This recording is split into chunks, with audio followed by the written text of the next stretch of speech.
What's good? What's good? What's good? What's good, nieces and nephews, on this fine Monday? I hope everybody had an outstanding weekend.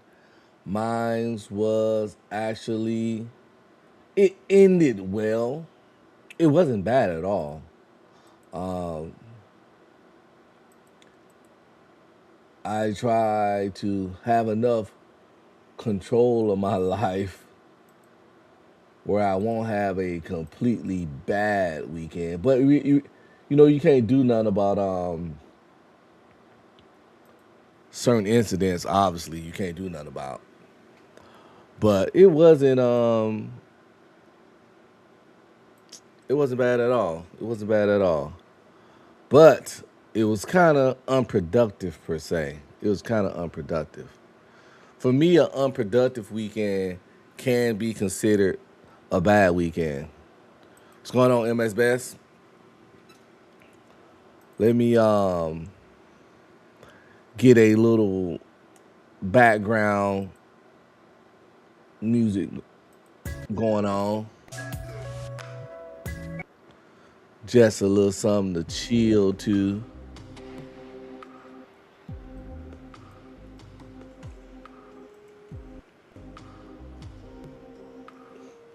on this fine Monday. I'm in my OBS right now, so I can do a couple of things. Let's see what we looking like over here on YouTube real quick. Just give me a second.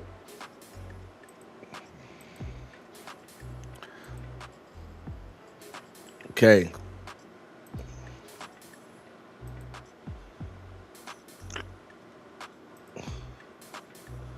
We got that up and going. Yo, yo, yo, yo, yo. Gotta hit the gym today. Shout out to all the Leos out there. Shout out to all the Leos. It's Leo season. You know what I'm saying? Haters gonna hate. Non haters gonna congratulate. Birthday coming up August the 21st. I'll be in Vegas that weekend.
Yeah, my mic messed up when I put up my soundboard. Apologies.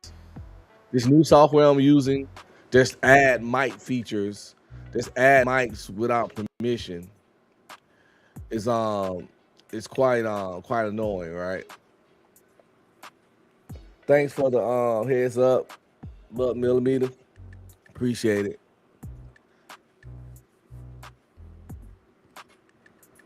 So I was saying, do any of you guys ever gamble?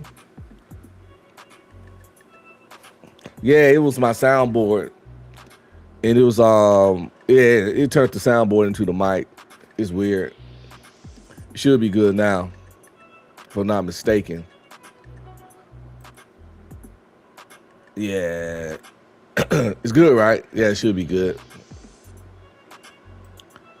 So yeah, I like to play blackjack and I like to play roulette. So when I go to Vegas, I'm play a little blackjack. I'm play a little roulette. Um, Most of the time, I just bet on black.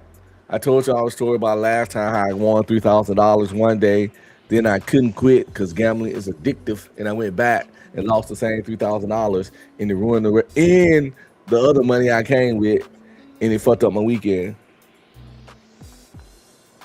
I haven't done that again since because I learned some discipline. I fucked around and learned the hard way, but I still might play a little bit. But I know when to hold them, when to fold them, when to walk away now. But yeah, so I'm looking forward to that. Like I say, for my birthday, shout out to all Leos again. Got birthdays coming up out here in the Bandit Land all month. Leos left and right. You got DJ Wish Doctor, you got me, you got Big Giz, you know what I'm saying? Couple other people. So, just when it comes up, you know, congratulate your favorite, Leo for his birthday.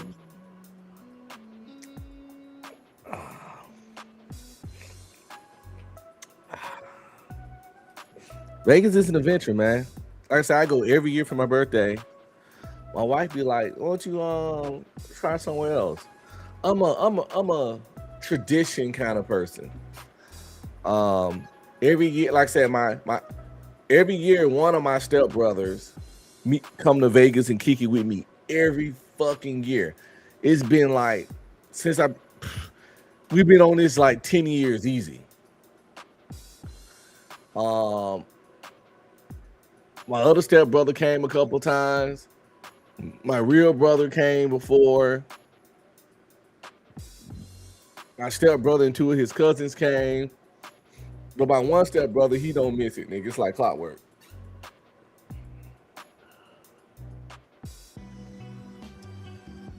And then we just had some adventures, man. I might get some content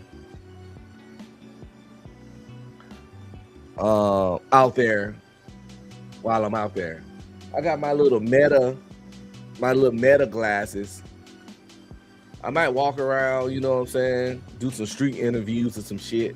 Who fucking knows? Um, I really don't like pestering people, but as I watch content and stuff, I'm starting to see that people really don't have a problem with that. People like the camera.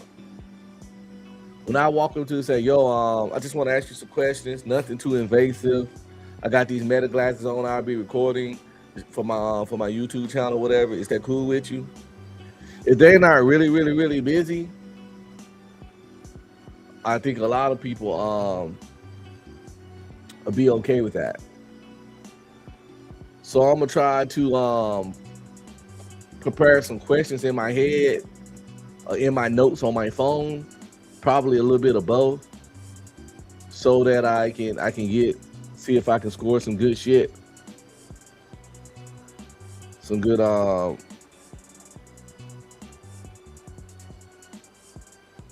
some good content.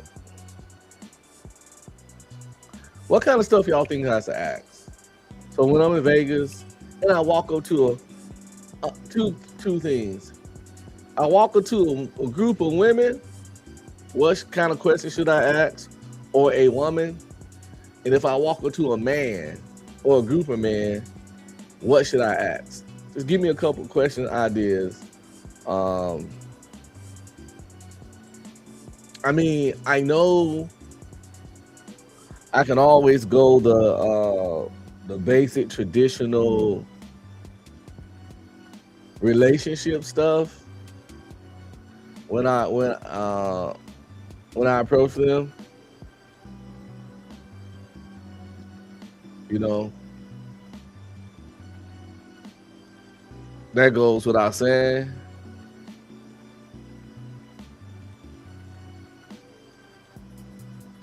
Watch this message keep popping.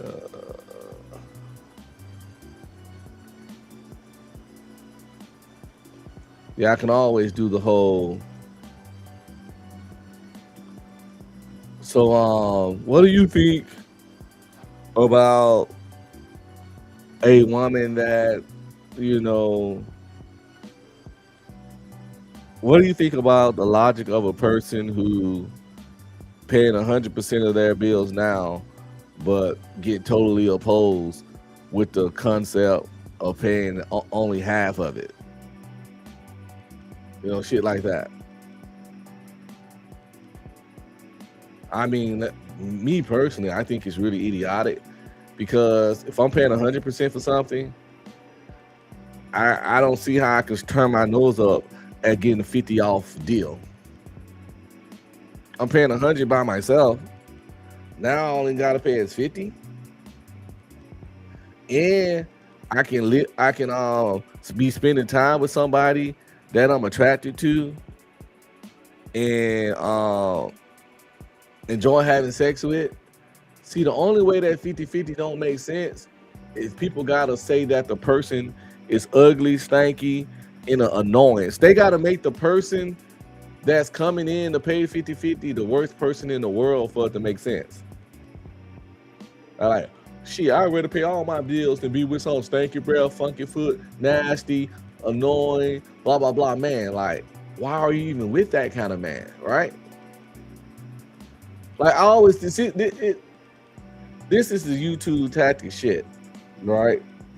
It's weird to me. People constantly gotta go. I call it scorched earth tactics. They gotta bring up the worst case scenario to make their point. And I always say, if you gotta use the worst case scenario, you ain't really got a point. If you gotta go to the depths of hell for your point to make sense, do you really fucking have a point? Just like when you're talking about aged out dating, I can say, like, I'm 40, I'm gonna say 48, right? I'm 48. Of course, I'm married, happily married. No intents or desires to go anywhere, right? But let's just say, for whatever reason,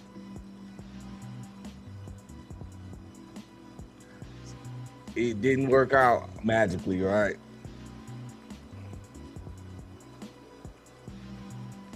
Or let's say for whatever reason, my wife's like, you know what, baby?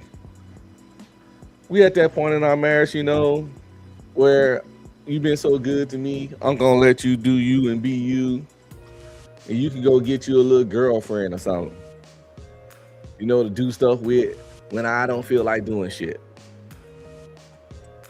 Because those kind of things happen too in relationships, right? So anyway, let's say I were to do that. I'm a firm believer in the calculation, right? What I mean by calculation, you take your age, 48, I'm 48. You divide it by 2, and you add 7. 31 years old.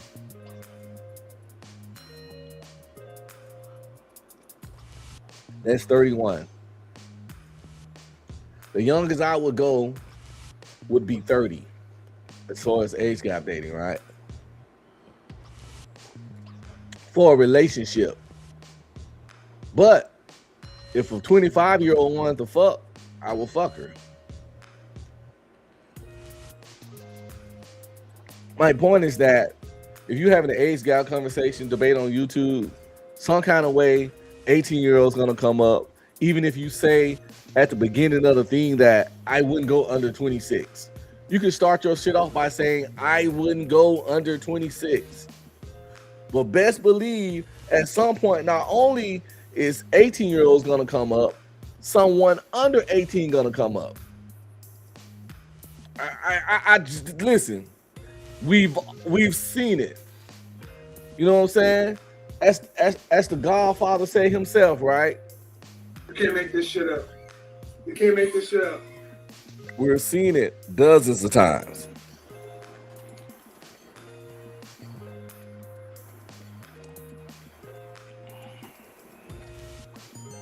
It gets real weird.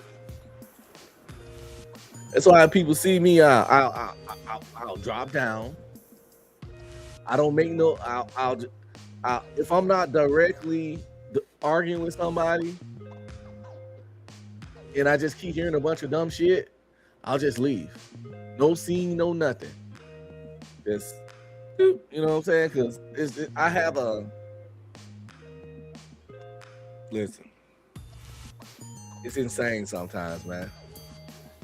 It's insane.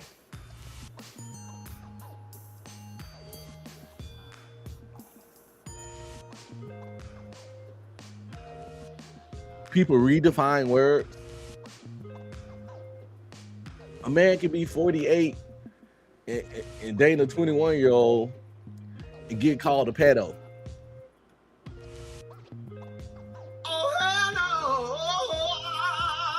How's that legally or scientifically possible? I don't know.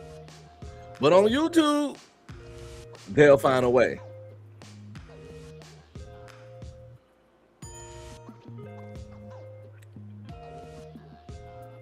If a man don't want to sleep with big women,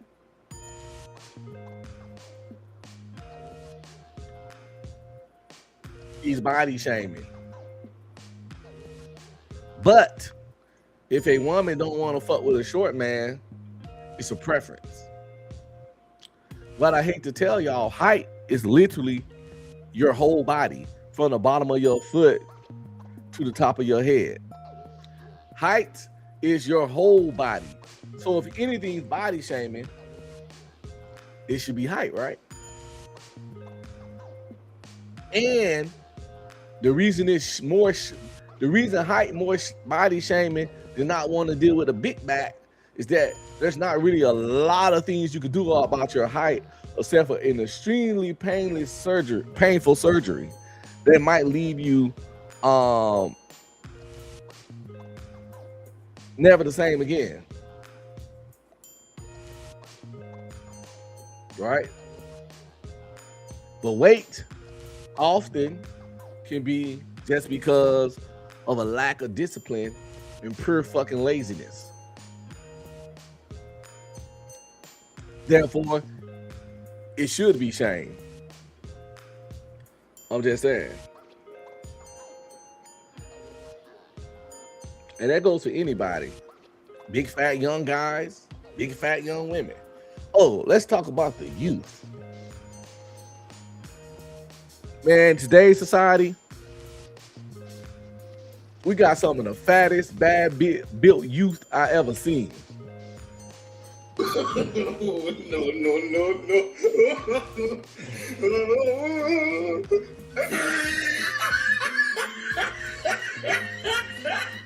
These 21 through 30-year-olds these days are sloppy as fuck.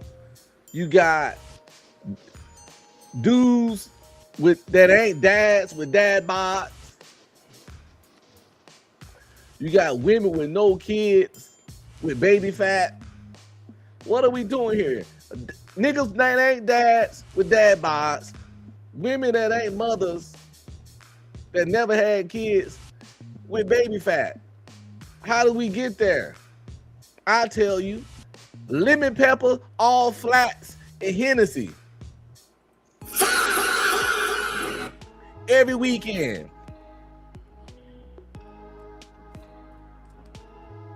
Either sitting on their ass playing video games after they get off work, eating pizza, or sitting on their ass watching reality TV and ID channel, eating whatever the fuck after work. Oh my God. Motherfuckers is very inactive. Very inactive.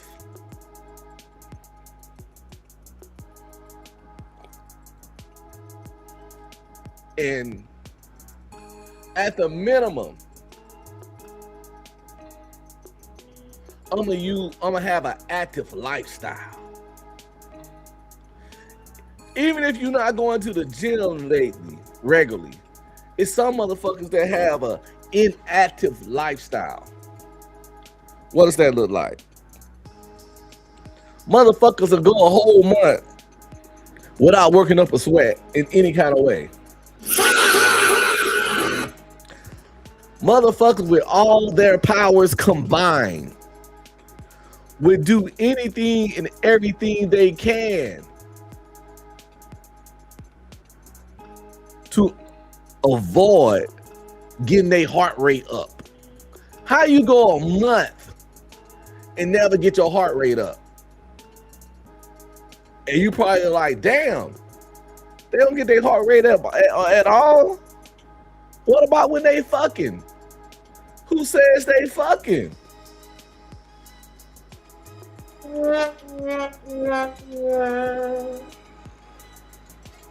Or who says they fucking long enough to get their heart rate up?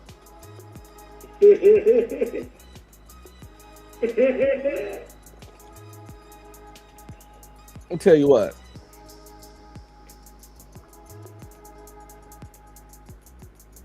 If you're not actively doing cardio and working out and stuff, a nigga like me, y'all niggas better be glad I'm off the goddamn market. You understand?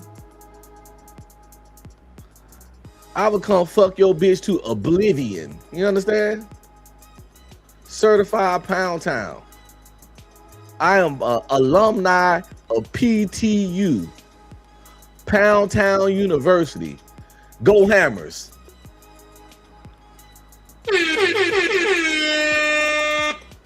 If you up there, no cardio, no endurance, no stamina, can't even hold yourself up on top of her when you're on top of her with your arms, you gotta flop on the bitch like a dead fish. You huffing and puffing, but ain't blowing no back out. No.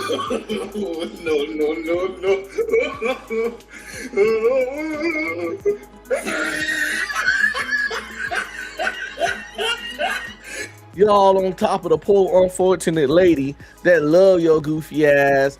You fucking breathing all hard, you sweating all over her, and sweat dripping in her eyes, but you ain't even put in the work to correlate with the sweat. You're sweating gravy on the bitch. Emotional damage. Feeling all lightheaded and shit.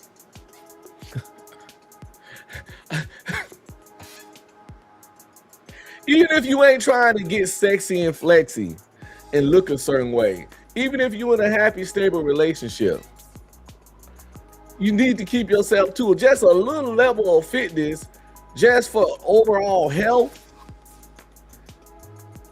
And of course, to please your lady. I ain't saying everybody gotta be motherfucking John, stroke them down, hammer, jammer, bama and shit. But damn, you know, if 10 minutes of fucking got you huffing and puffing like the goddamn big bad wolf, that woman love you, man. Do better. Do better.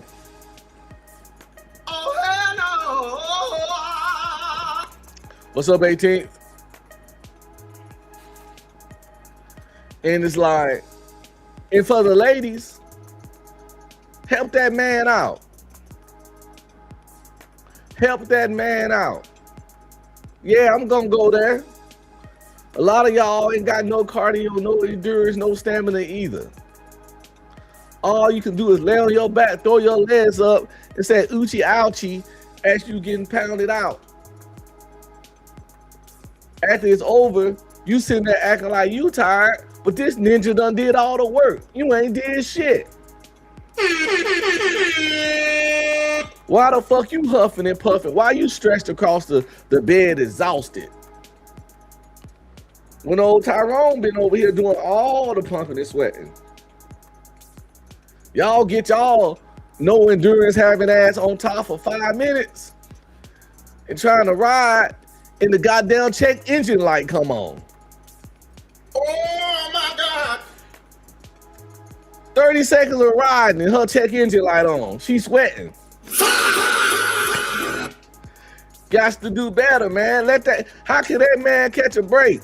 Let that man catch a break. He got you. He let you get on top so he can catch his breath and get his second win.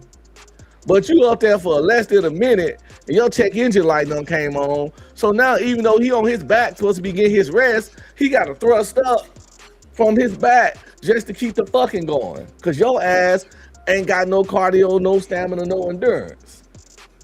You can't make this shit up. You can't make this shit up. Both of y'all need to be in the goddamn gym. Me and my wife both work out 4 to 5 times a week.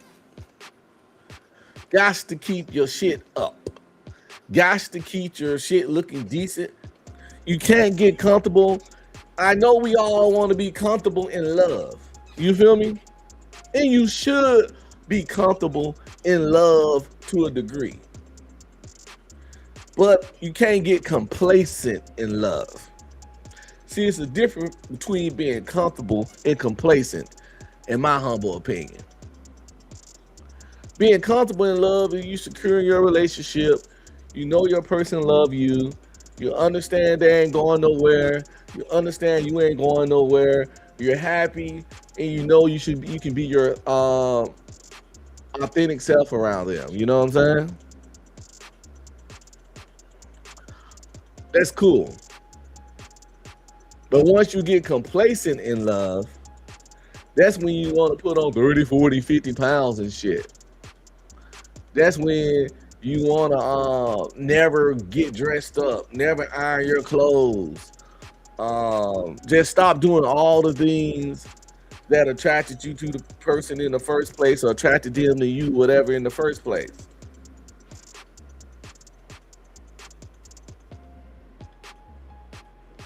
Now, I ain't even saying like if those things happen, you go cheat or not, all that shit. No, I'm not saying that. But you gotta understand, don't let yourself go in that shock and appall when attraction lowers. Men, ladies out there, don't let yourself go and get shocked and appalled when the attraction lowers. Oh, you don't love me no more? Yes. That nigga love your little chubby ass. Yes, nigga, she loves your unkempt ass.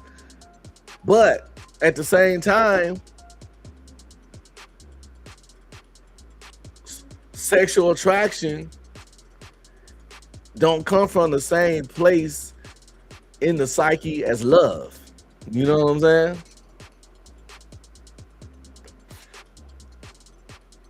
Because if I first meet you, I'm sexually attracted with you. We start dating and kicking it. I fall in love with you, and now I love you. But if you lose the sexual attraction part, I'm still going to love you, but the sexual attraction can fade.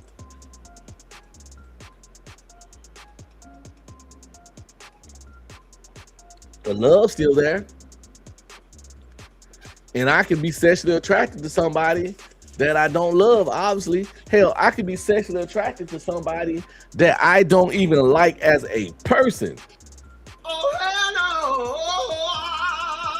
no. I'm talking about I wouldn't piss on them if they were on fire. But I could easily enroll them in PTU, Pound Town University. Go Hammers. No, no.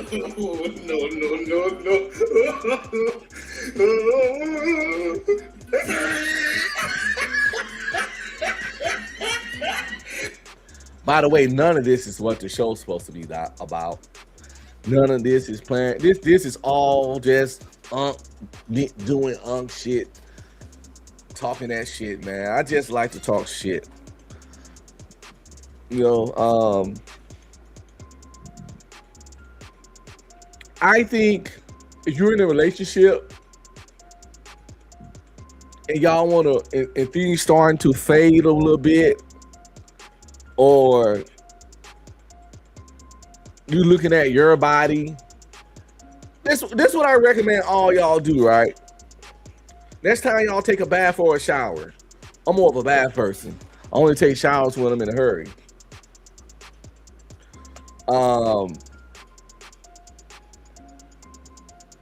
I recommend after y'all take y'all bath, walk in front of a full body mirror or the biggest mirror you have.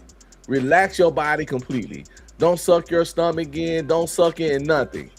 And look at yourself naked.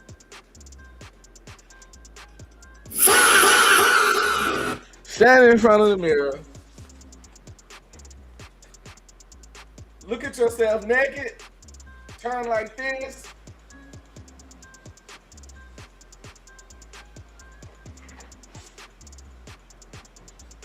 And see if you like what you see. Really just look at yourself naked and ask yourself, like, can this shit be on a magazine cover? I know everybody can't look like they're on a magazine cover. I don't even look like I could be on a magazine cover. But you get what I'm saying. Ask yourself if is this generally what you think a woman would want on top of her type shit? Or a man really would just look at and catch on and be like, yo, that's fucking, she bad. I think working out, it's a good bonding experience. Me and my wife used to work out together, but she go to a gym that's free from her job now. But we still work out sometimes at the house, or we talk about working out together. And even though I go to my gym and she go to her work gym, we still celebrate each other's wins and you know, in games and whatever. And losses, as in loss of weight or whatever. My wife ain't trying to lose any weight anymore. She's at she never got big anyway because she ain't a big person, but she did get some fat deposits in areas she wasn't comfortable with, but all that about worked out.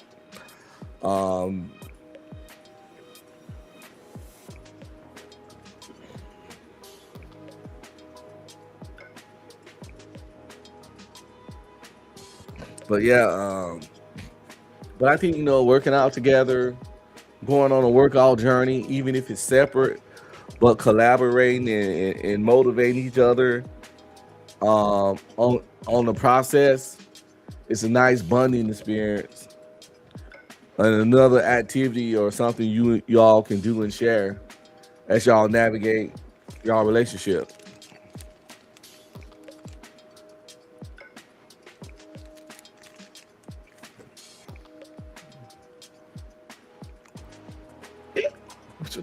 And the best, so you really don't know if she still works. Oh yeah, I do. She go there every day after work. Come back in workout clothes. Back be sweaty. She'll take a shower. Plus, you can see the results. You always see the results.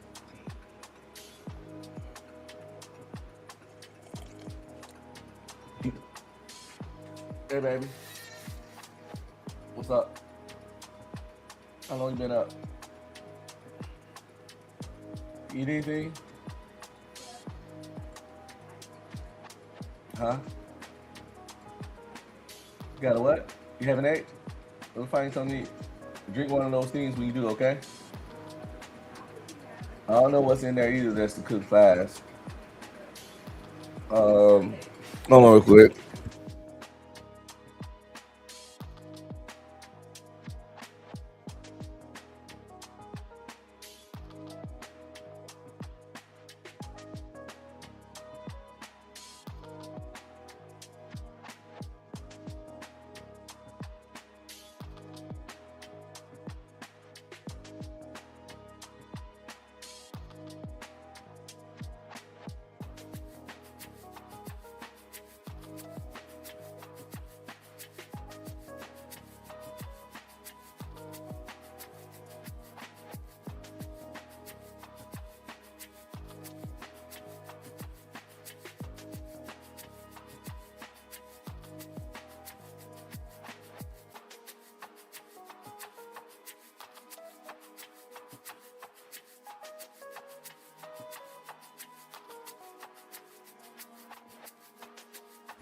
My bad. Had to sort something out with my baby girl real quick.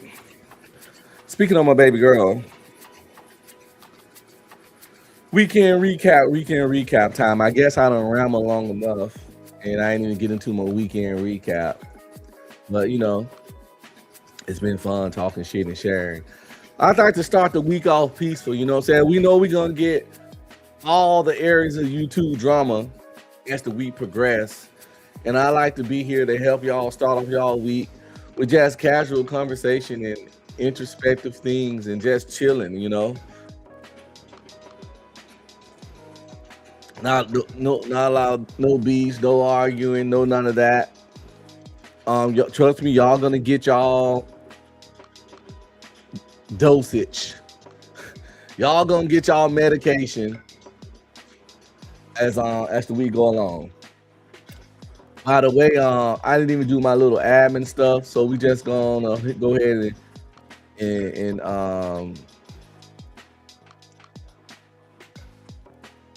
I gotta figure out a better way to do some of my admin stuff. To be honest, sorry. I like this little bait.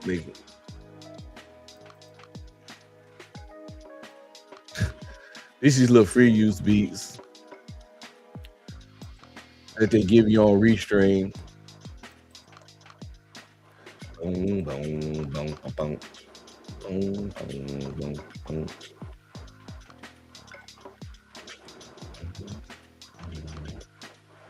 boom. So did any of y'all see Spider-Man this weekend? No spoilers, no spoilers, no spoilers. I didn't see it yet. I'm actually really, really behind on everything Marvel. I'm not gonna cap. I haven't seen Thor: Love and Thunder or Wakanda Forever, and those movies came out quite a bit ago. I think in the next few weeks, I'm just gonna go ahead and sit on down and push through and get all my Marvel madness out the way. It's gonna tough it on out. Because here's the thing, I like to watch everything. I would have to watch Miss Marvel and She-Hulk. Because even though we haven't seen those characters again, it's just part of the shit. And that's really what made me do a pause on watching it. Because I heard She-Hulk was utterly fucking terrible. The Marvels was mid. Then I had to the Marvel girl, Miss Marvel, the little Indian chick. She had that show. So anyway, I would have to watch the shows in between movies and shit, and everything just in order. Like I stopped so early, I haven't even seen Loki season 2, and I actually enjoy. I enjoyed that show. The actor's a really good actor. What is it, Tom Hiddleston or some shit? and his portrayal of Loki is pretty fucking dope. Anyway, yeah, admin stuff, right? Let's go. What's up, nieces and nephews? Don't forget to like, subscribe, comment, and please share.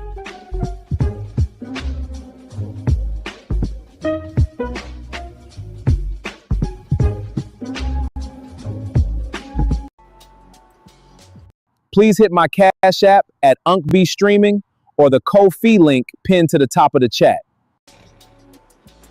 And yeah, shout out to anybody that's the Ko-fi link. It's real easy. I think Candy sent me one a couple days ago. I didn't see it, unfortunately, but now, as you see, it's down here at the bottom. If I get one, this would happen. New tip from UncB Streaming. So I will know. New tip from UncB Streaming. That's why I'm using OBS. Everything is locked in. Of course, the Cash App's down below. The support, blah, blah, blah, all that kind of shit if you want to. You know what I'm saying? Anything would be greatly appreciated, obviously. Give a nigga a break. Give a nigga a break. How much more can I take? Give a nigga a break. Hey, can somebody kick MS Best? Can you kick John God on my chat, please? Completely for me. Cause this ain't this kind of channel.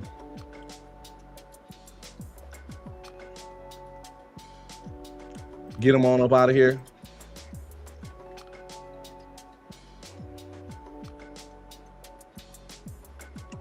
Cause that's what weird ass YouTube demons try to do, right? People with nothing going on in their life, they come try to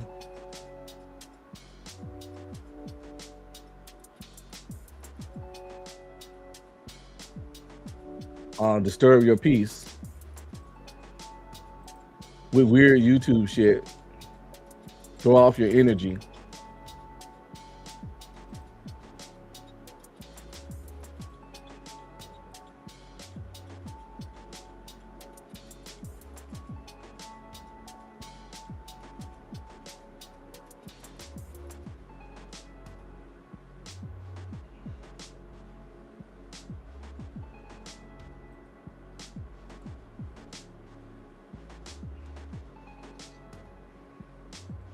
That's how you kill a roach, right? Anyway, see what I'm saying? That's how they do you.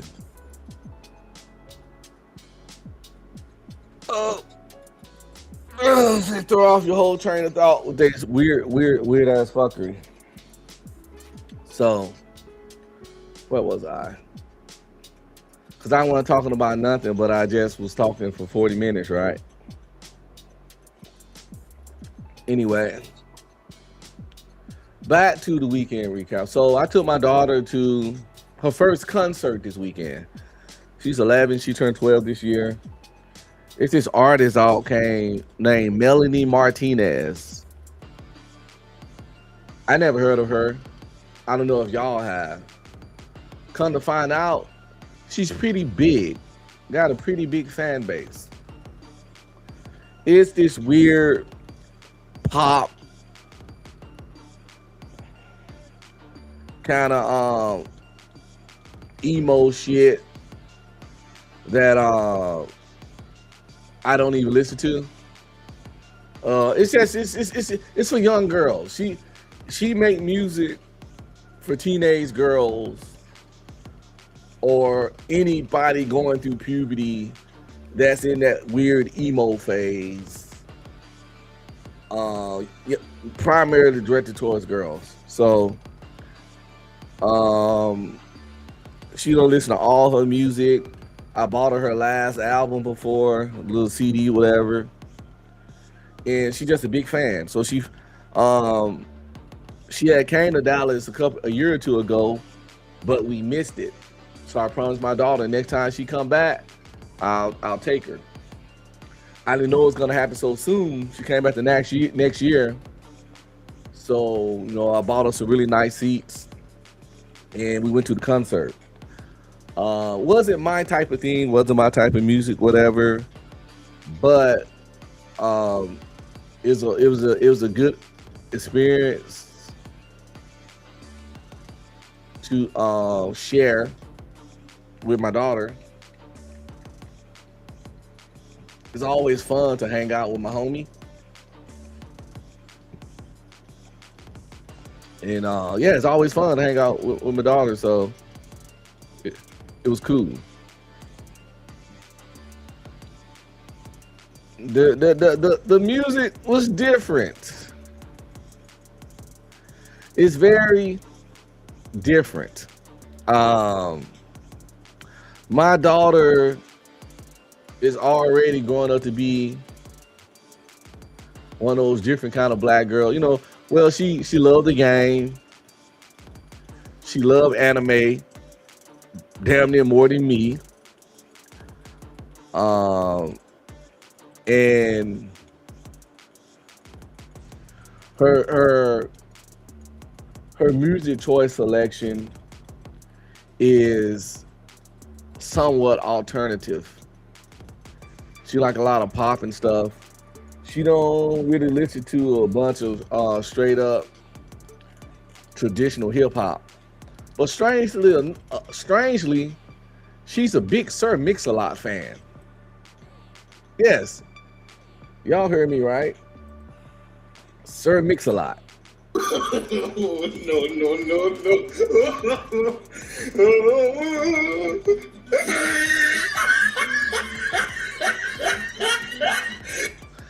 Now, don't ask me how.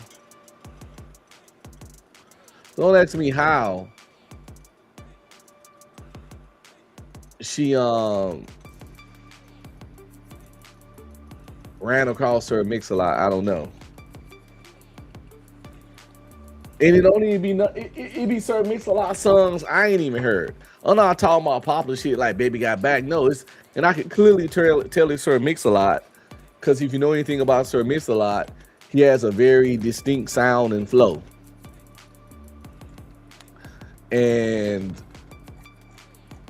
yeah, she'd be having one of her little jam section with her little Bose speakers that we got her, and we could hear it through the wall because she'd be jamming just that loud. And yeah, it's that fucking Sir Mix-a-Lot.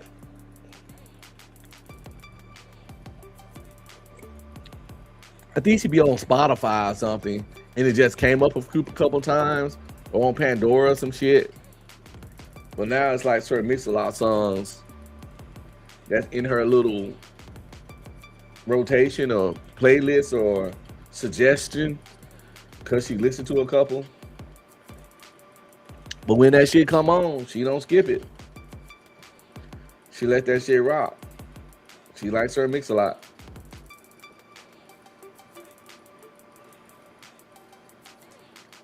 I mean, I used to like Sir Mix-a-Lot. Can't knock somebody for fucking with the Mix-a-Lot, right? Is he still alive? I don't know. Anyway, so that was the highlight of my weekend. Going to the concert with my daughter. It's really funny and it's a good experience. If y'all got kids, whatever, and they interested in particular artists, I had a good time. Some of the songs wasn't actually bad. At one point, my ears started hurting. I guess I got them old man. No, I don't even have old man ears. The last artist, Melanie Martinez, the one she actually came to see, her sound people had the volume up on goddamn.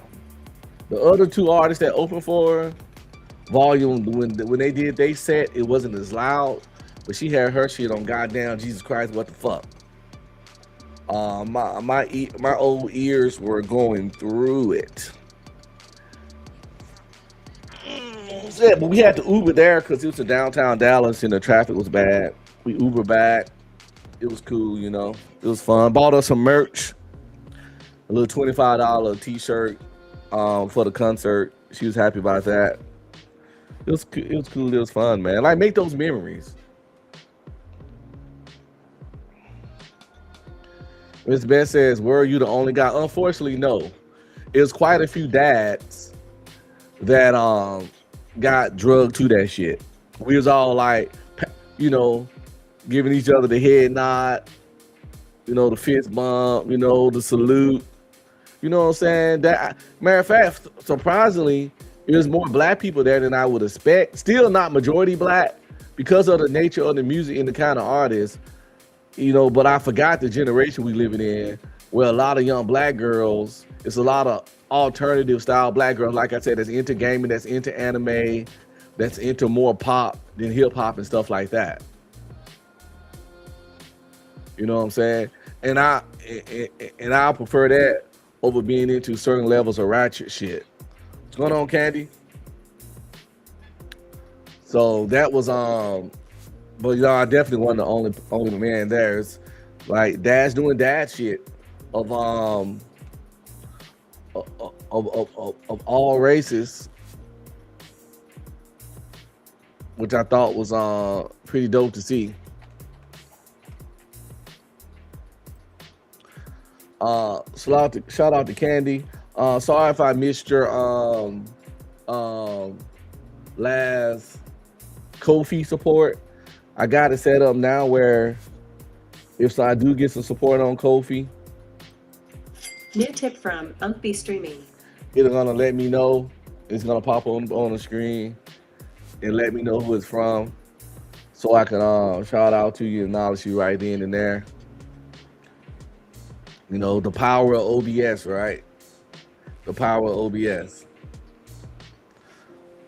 Anyway, so Spider-Man, long title, can't even remember the title, came out this weekend.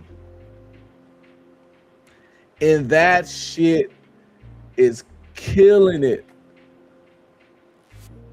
at the fucking box office, right? Let's see where we at. Where we at right now. I want to say it just came out this weekend, if I'm not mistaken. Spider-Man Brand New Day came out July 31st in the USA. It made $942 million in one fucking weekend. What the hell? Is Marvel back? Is Marvel back? Now y'all might be asking, what do you mean? Is Marvel back? That's what the fuck I mean. Because if you haven't been paying attention, they movies ain't been doing too well financially. If you're a comics fan, if you're a Marvel movie fan, and you be paying attention, it's been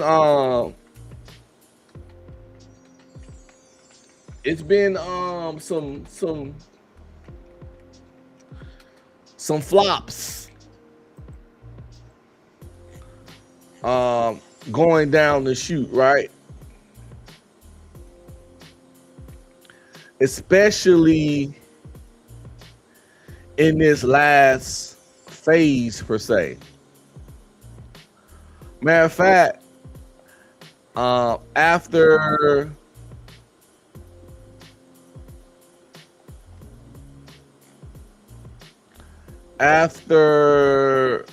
what's that shit called?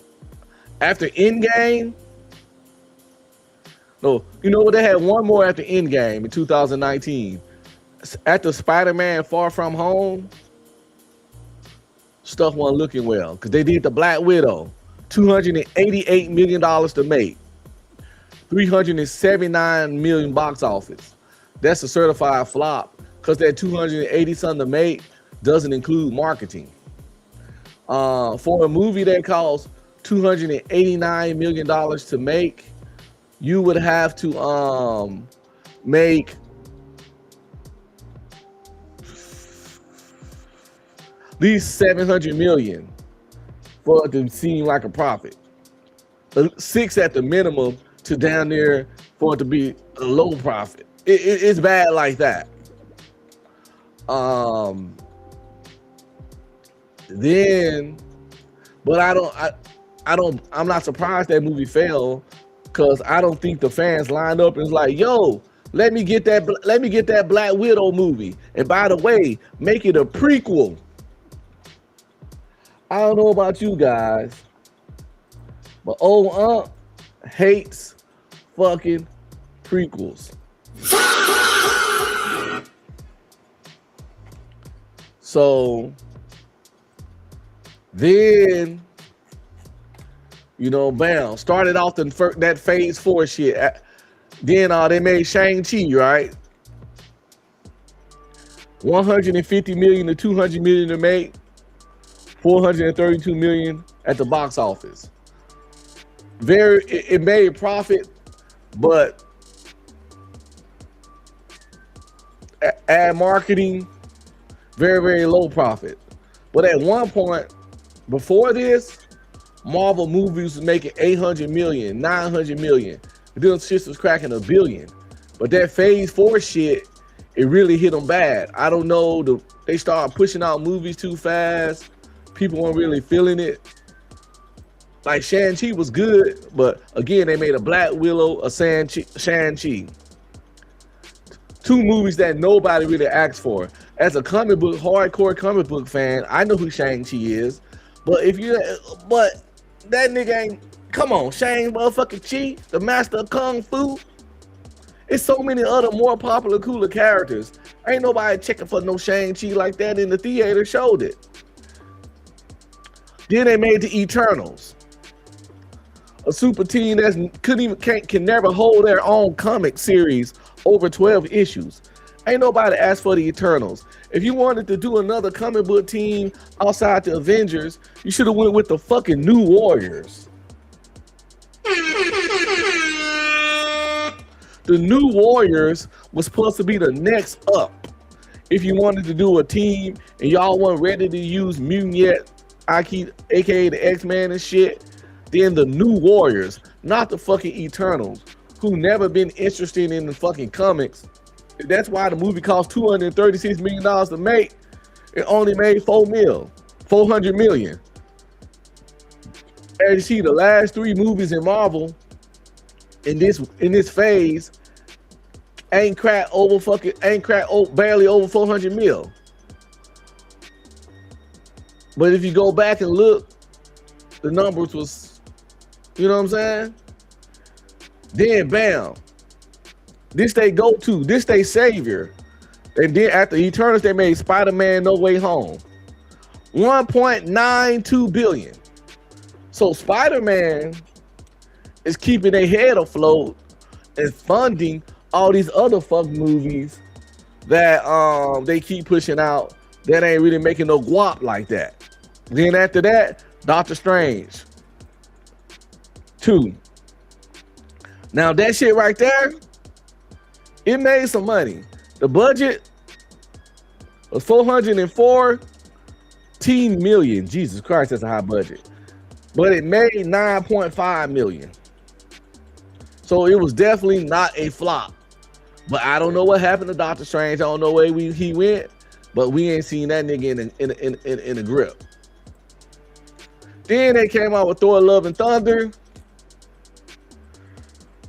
It made money. I heard it wasn't good.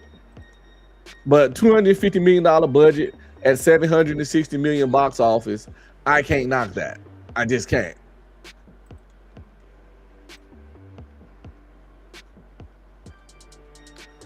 Then, of course, Black Panther: Wakanda Forever definitely made money. 200 and 250 million budget, 859 at the box office. So even though Marvel has some bad ones, overall, they had such big wins that it balanced out the couple of flops. Then you get to phase 5, right? You got Ant-Man and the Wasp. It was a flop. $388 million to make, $476 million budget. In Hollywood, considered a flop. But of course, Guardians of the Galaxy 3 came out afterwards, one of their money-making franchises, and probably saved them from that flop. It made $250 million, budget $85 million. Definitely a successful movie. Then the Marvels came out. $374 million budget, made $206 million. You heard me. $374 million budget, made $206 million. Certified flopper Rooney. But Millimeter says, I hate Ant-Man. I thought the first one was fun as fuck. I ain't gonna cap. The first one was fun. The second one was fucking decent. I didn't see the third one yet.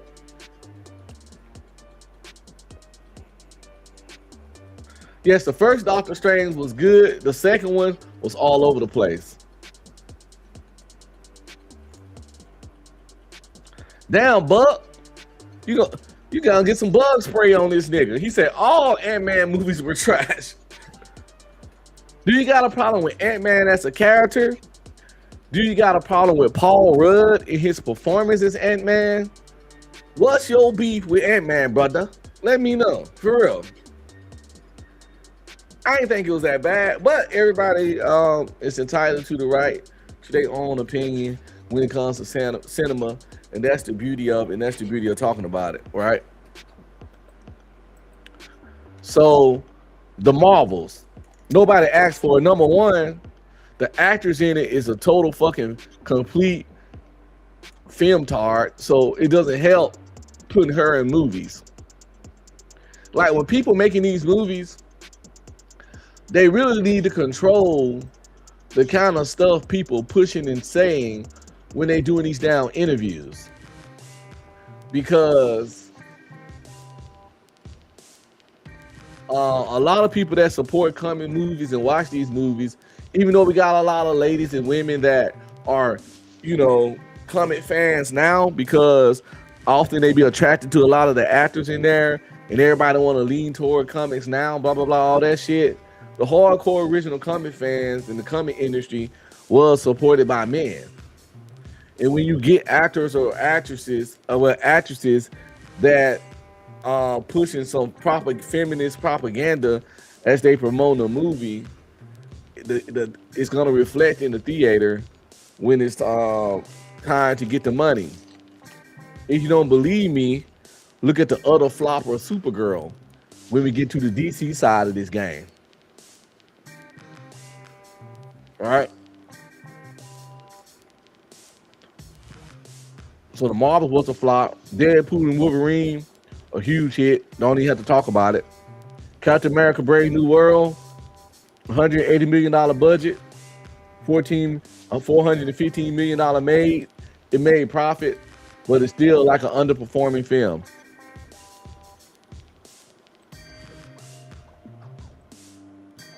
Compared to the numbers that they can get and should get. Thunderbolts, $180 million, $382 million. Might have made a little profit, but that was supposed to be their big comeback movie, introducing this new team of Avengers. It didn't introducing the Sentry for the first time. It did not perform. So that's two underperforming movies easily in a row. Then Fantastic Four, First Steps, $290 million budget, $229 million budget, $521 million at the box office. Definitely made profit, but again, y'all, it's not the kind of profit you expect when you spend $229 million. When they spend $229 million on a movie They're expecting to make at least 800, easily 600 to 900 million is what they would call a hit. You know what I'm saying? And then we got Brand New Day, which of course killed it. Because you got to think about it. You go to Spider-Man Brand New Day, right? The budget's not much different.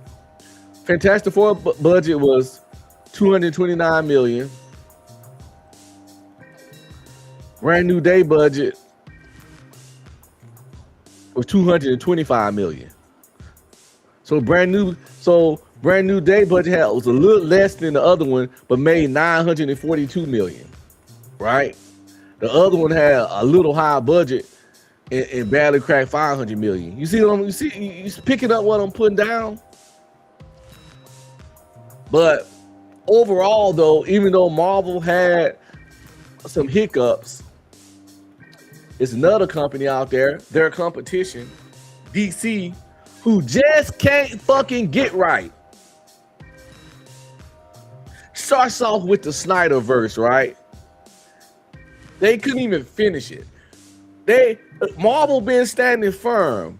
Even with they flops, they keeping their shit going. DC had to reboot in no time flat. We got the Man of Steel, right? Which was meh to me, right? It was meh.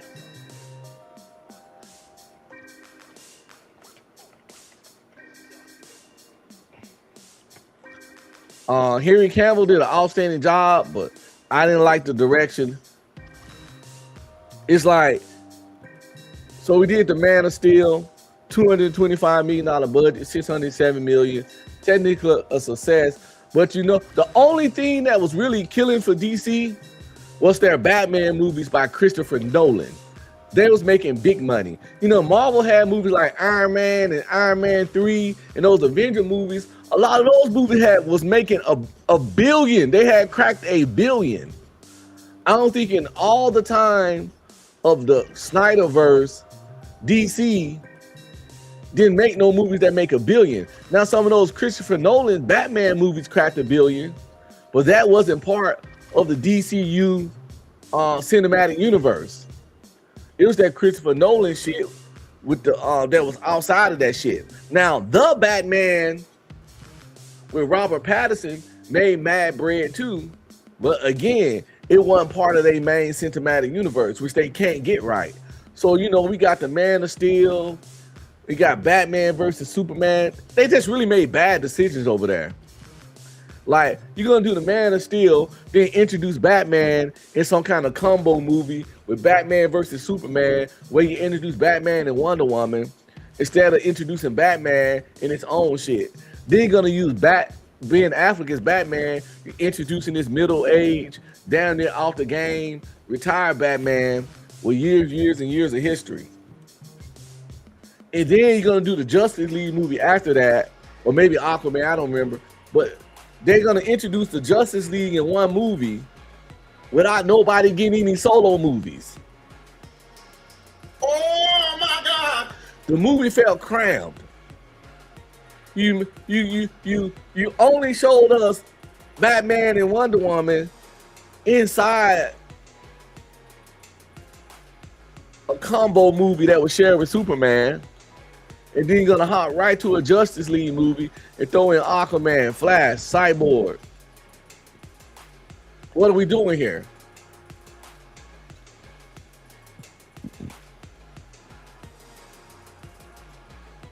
So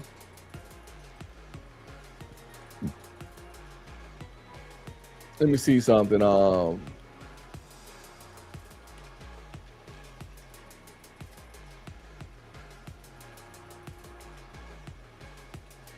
Let's check out this list, because you know shit was a flopathon because, like I said, they shut down the whole Snyderverse. You want to know one of the best movies and that all that shit, surprisingly to me, I actually like the first Shazam. I like the first Shazam. See, this is the thing that tripped me out. They thought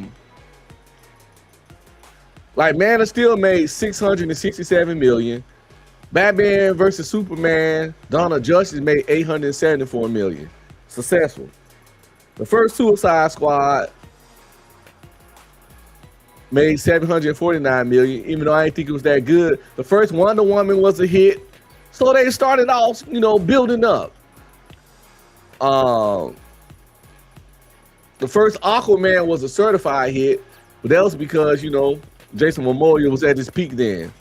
Shazam did all right, but surprisingly, that was one of my favorite ones.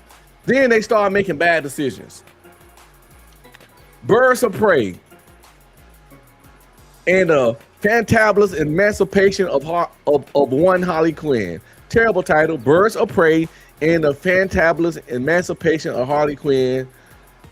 That shit made $200 million. The budget was low, but that shit was horrible. Then you got Wonder Woman 1984. I heard one good, but we're going to cut them some slack because it came out during COVID and they released it straight to HBO Max.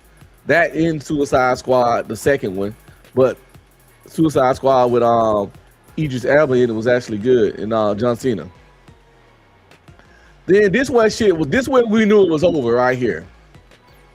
The Rock, being the arrogant motherfucker that he is, proclaimed that he thought he was gonna be the savior of DC. Come save everything. And he hyped up, this Black Adam shit, and he kept pushing.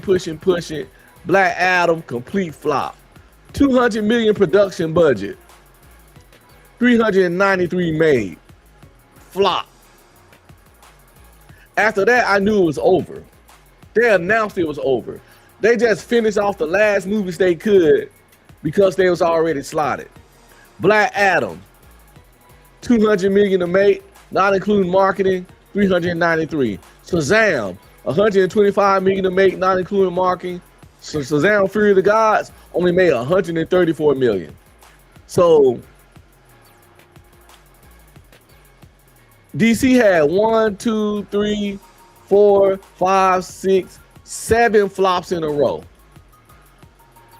Wonder Woman, 1984, Suicide Squad, Black Adam, Shazam Fury of the Gods, The Flash, $200 million to make, only $271 million made at the box office, not including marketing. Blue Beetle, $120 million to make, only $130 million at box office. Aquaman and Lost Kingdom, $205 million to make, only $240 million at the box office, not including. And so they had 7 flops in a row. How does that happen? Of course, when that happened, you got to hit the reboot, right? You got to hit the reset. So they hired James Gunn, right? Of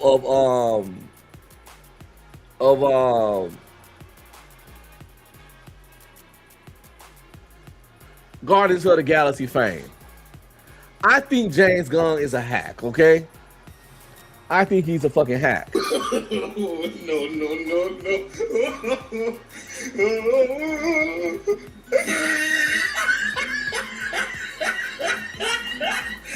I think he's fucking overrated, right? I think James Gunn is a hack. I think he's fucking overrated. The first Guardians of the Galaxy was good. The second one was trash. And I haven't even seen the third one because I seen other movies he make. And James Gunn got gimmicks. And he gonna use retro music. You're gonna fight a big monster.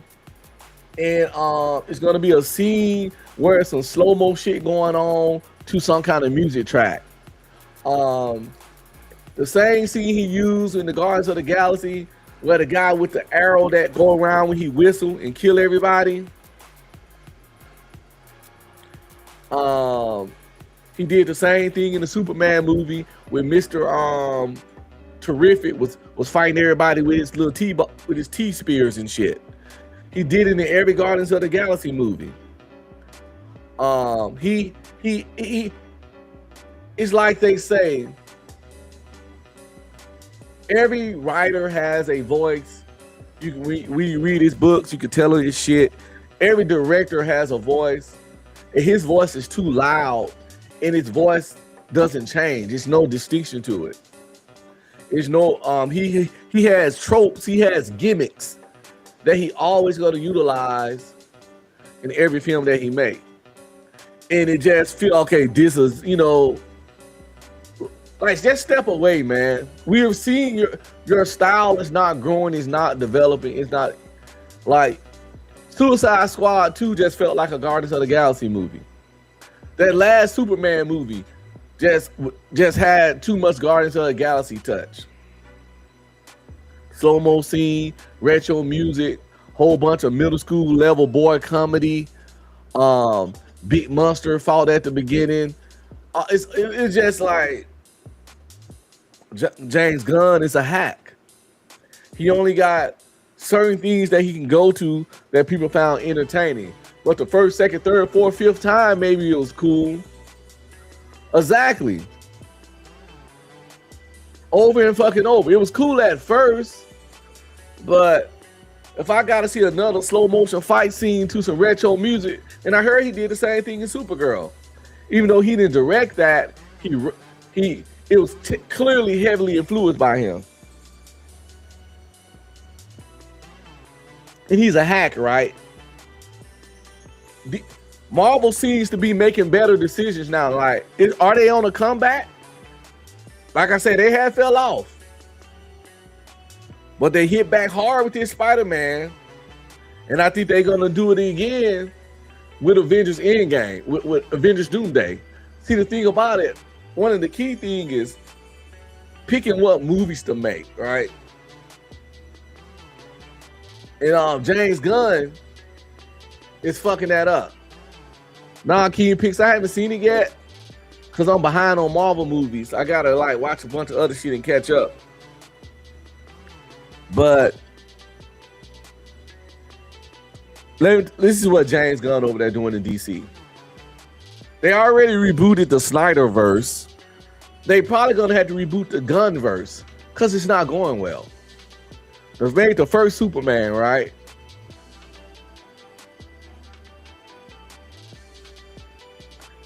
It underperformed. Did it make profit? Yes. But they had to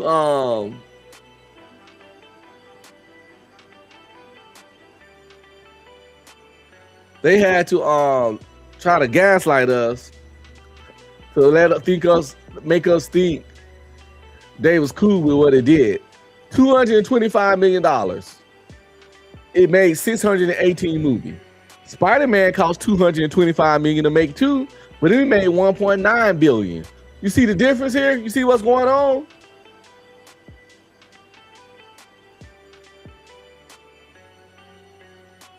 When you spend $225 on a movie, that plus be your first movie in your new fucking cinematic universe, they needed that movie to at least make 800 million to come with some confidence, to come with some oomph, to start off this James Gunn era of DC with some confidence, with some belief.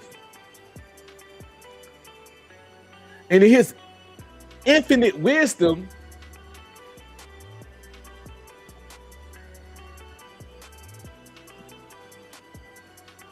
that Penguin show, I heard it was good, but that's not James Gunn shit. That's that other guy. That Penguin show stemmed from The Batman, which was actually good. I like James Patterson, The Batman, better than I like that Christopher Nolan shit. I'm not gonna cap. That boy did detective work. That boy had hands on hands on hands. And that slow walk shit he did was fucking intimidating as fuck. That little Twilight nigga came in there and fucking wrecked shop as Batman, no cap. And then the Penguin shit, which I heard was outstanding, was a spinoff of that. It wouldn't have nothing to do with the James Gunn, right?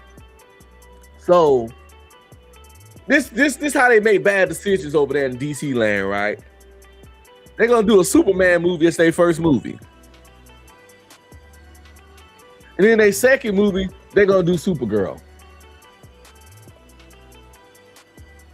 What the hell? Who makes these fucking decisions? That's redundant as fuck. We just saw one Kryptonian. You think the next movie gonna be somebody with the exact same powers?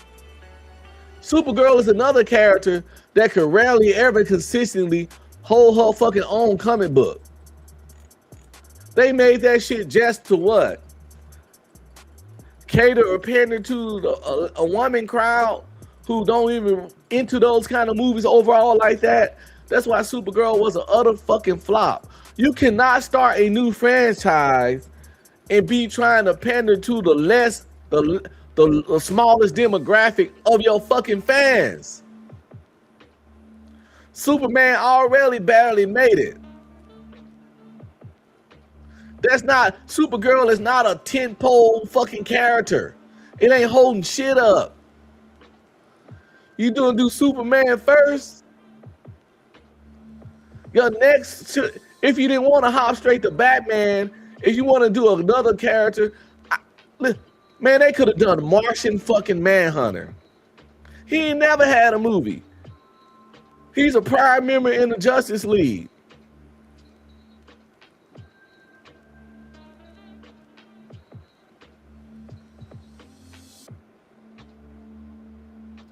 Couldn't go wrong with going to Batman.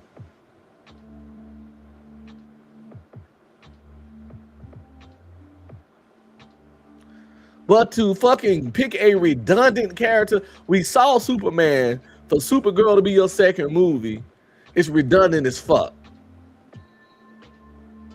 I ain't saying never get a Supergirl movie down the line, but you introduce Superman, get some other main fan favorite characters, and then, you know, maybe in phase 3 or 2 of your Gunverse, you introduce a Supergirl movie. People barely was checking for Superman. It didn't perform as expected, as it should have, and based on the budget. But they went on forward with Supergirl.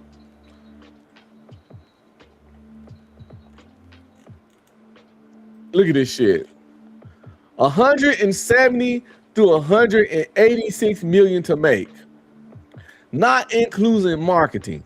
It only made a 126 million. Super flop.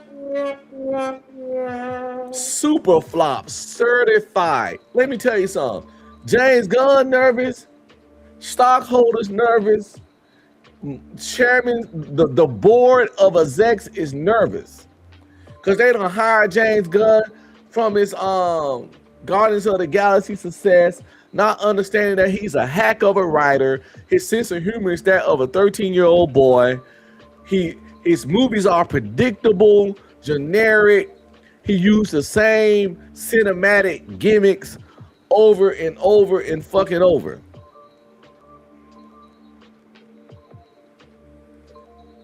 And he's a hack. Because that nigga really picked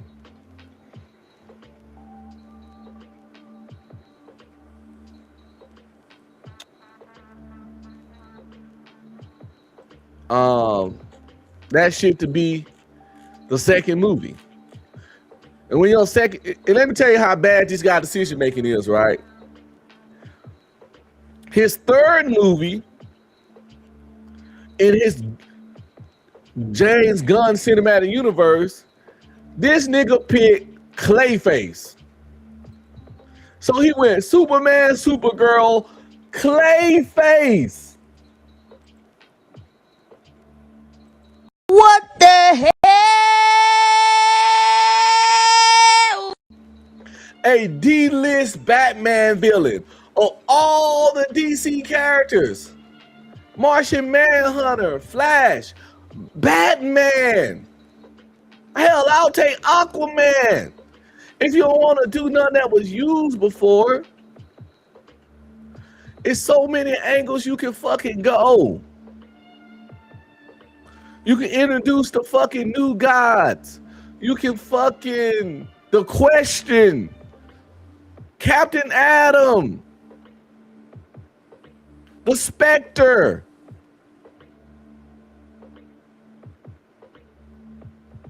Black Cat. Well, no. Wildcat. Green Lantern. And if you just want to do a Batman villain, I'd rather see a fucking Joker movie, a Riddler movie. One of the most, but Clayface, it ain't no way nobody lined it up outside they shit. It was like, yo, I want that Clayface movie.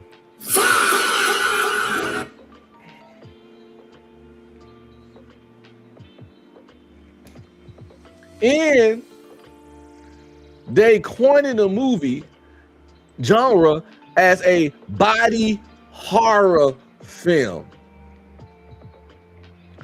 You starting off your superhero cinematic universe, and I'm not saying get experimental. Listen, when it comes to film, like I went to film school, okay?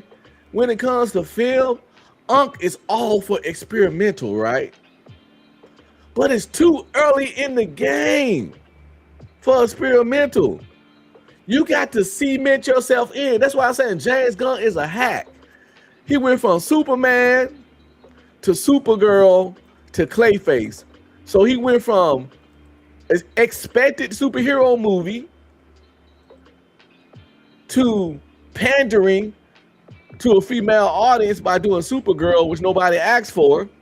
Superman, Supergirl, it's been done together. He went from his second movie was to fucking pander to a small demographic of comic book fans.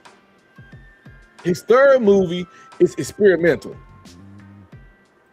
No.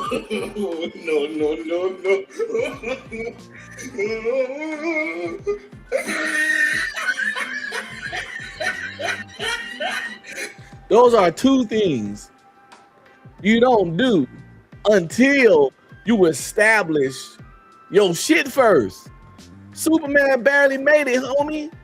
And you know, went to fucking making a movie for a small demographic and doing some experimental shit.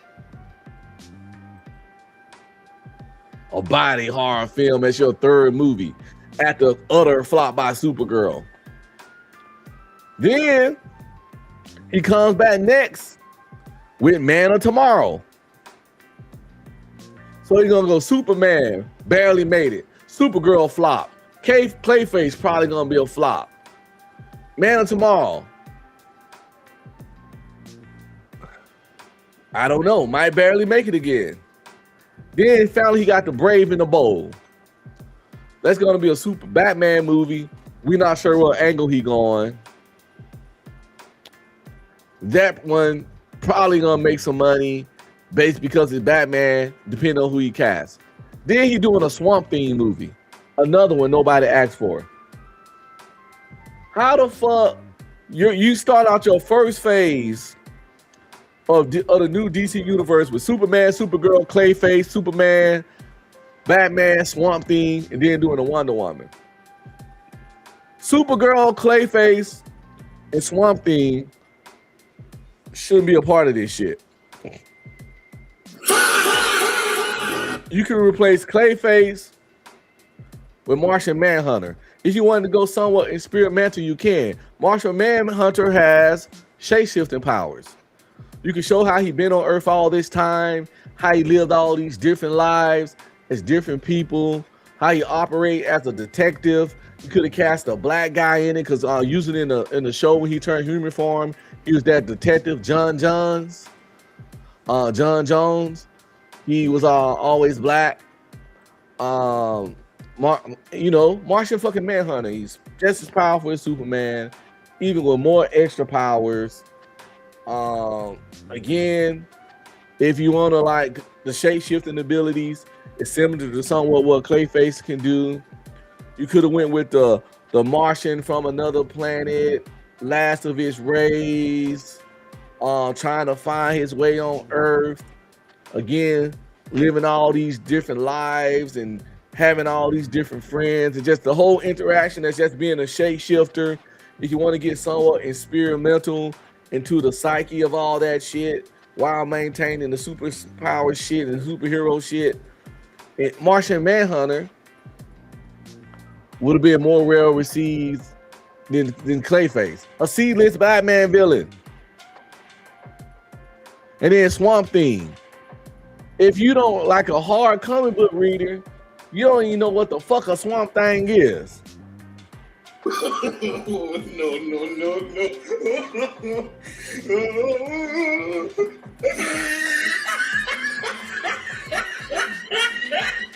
If I'm lying, I'm dying. And if I'm lying, I'm frying.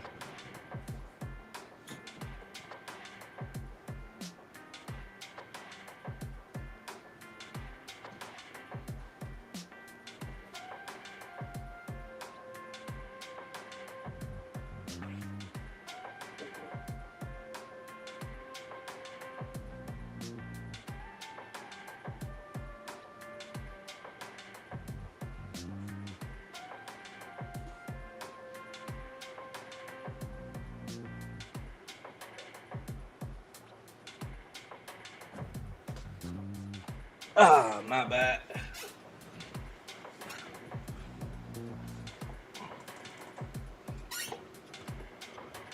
Yes, they definitely need to make Spawn. See, Spawn, the first Spawn was before its time. I thought the movie was great. The costume looked amazing. Michael J. White did an outstanding job. John Leguizamo did an outstanding job. The cape, the special effects with the cape was groundbreaking and before its time. You know, it was made in the late 90s. It was outstanding. If they were to make a Spawn now with the capability and the effects they have now, well, keep it dark. They need to make a Spawn movie, but make it like that TV show. That Spawn TV show that was on HBO was motherfucking magnifique. Chef's kiss. They definitely need to do another Spawn.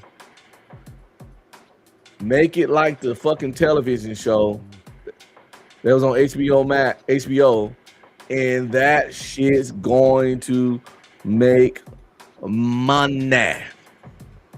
You know, as a hardcore, hold on real quick before we continue on that rant. What's up, nieces and nephews? Don't forget to like, subscribe, comment, and please share.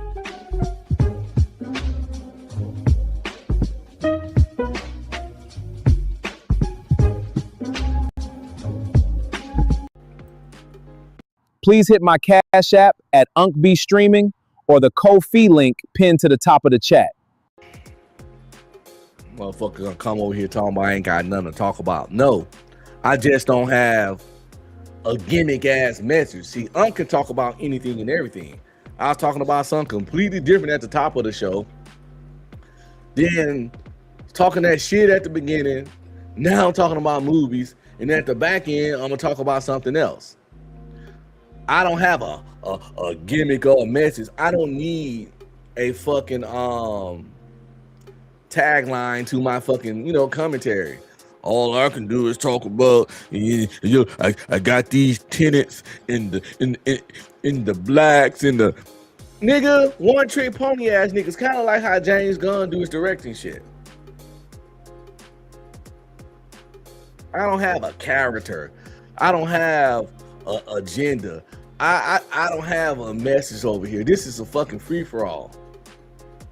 I can talk about 6 fucking different things in one goddamn show.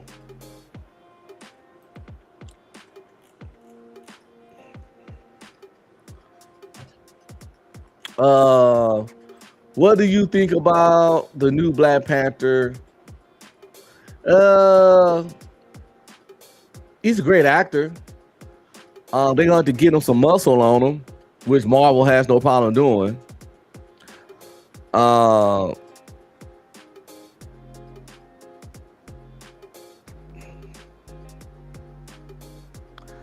I get tired of them hiring British people all the time. as if they're the only great black actors out there. Telling me it's no good actual Africans. It's no good actors or African that's actually Africans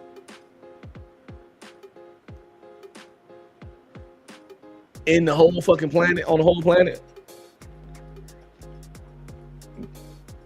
But it is what it is. With that, just like they get a bunch of British dudes to come play street guys in America,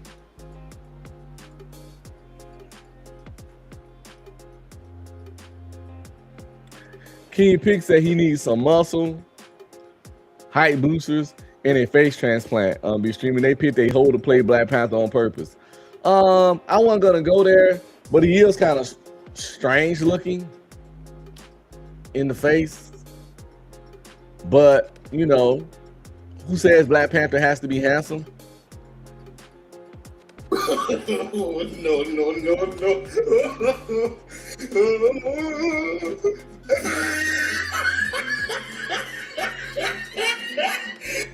Is it really necessary? But he doesn't look like a traditional male lead, and that's just the truth.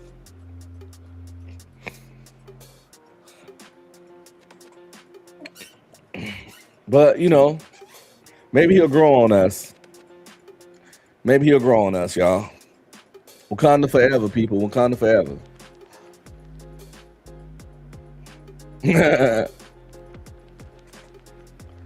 But no, Clayface, people. DC done made a Clayface movie. That's their third movie in a new cinematic universe. Some of y'all probably like, who the fuck is Clayface, right? This is a character that never held his own comic book series for any extended if he ever had a comic book series, it's probably some weird ass limited series. But he never held a real continuous comic book. And yes, that Supergirl chick, I don't care nobody say. She ugly as fuck. She funny looking. She look like a treasure trove, little hobbit ass motherfucker. It was terrible casting. She's homely. She's handsome. She ain't got no lips. She got really thin lips that look like a line. She looked like a trailer park white girl. And that's not how Supergirl is described in the comics as being very attractive. And the other actresses that played Supergirl all were pleasant in the face.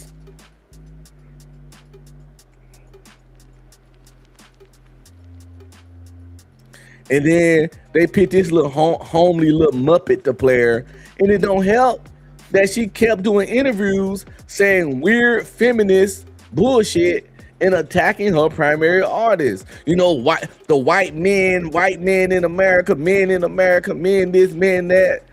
She talked that shit into flopping. She need to get a PR. This bitch gonna fuck around and not get no more work because she can't shut the fuck up.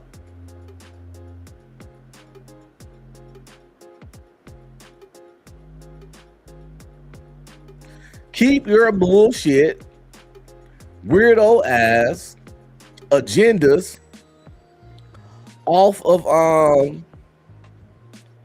away from the movie. I would be mad as fuck if I directed or invested in the movie and the star of the show doing interviews talking about controversial, political, antagonistic type fucking things to the people that's gonna pay to see the movie. Bitch, if you don't sit your goofy ass, Whitney Lou Who looking ass up.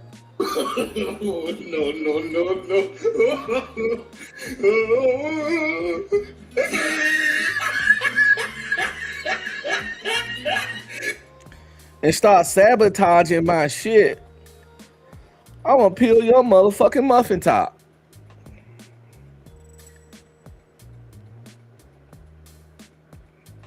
Plus, it's a genre of movie, right?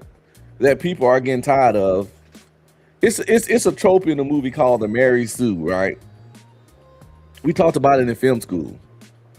The Mary Sue is that perfect fucking that female character that's just a badass. She looks like a regular everyday woman, but she just good at everything she touch, good at everything she do. You know, when you see those movies where the 130-pound woman that, you know, might have been in the military or something is taking out all kinds of 200-pound equally trained men, and they fighting, and she just fucking up all these mercenaries who are just equally trained as her, and it just like goes against all logic and physics. A trained woman gonna have a hard time with an untrained man that's 200 pounds in muscle. But if he's also a trained mercenary, special force agent, all that shit, you know, ex-special force mercenary guys, a team of 6 of them dudes will come in a Mary Sue played by Scarlett Johansson, who's like 5'3", 130 pounds, is gonna whoop all their ass with her kung fu, even though they train mercenaries that's also trained in martial arts and can fight too. And that's what a Mary Sue is. And people are tired of that shit. When you keep making movies that's defying fucking logic and sense, all for the purpose of making women look badass, those movies are often not making money. They're just not. Because you're doing it and you're making it an action movie. But guess who supports action movies more? Men. See, this the thing. They be making movies for women, but then the women don't go see the shit. Then they want to blame men and misogyny for the shit failing. No, blame the women that didn't go. It's kind of like the WNBA. Some kind of way men get the blame for the WNBA when it's more women in this country than men. If all y'all bitches go see the WNBA, it wouldn't have been failing for the last 30 years. Right? What we got to do? But most women would prefer to go to an NBA game. If they want a jersey, they got the Kobe, the LeBron jersey.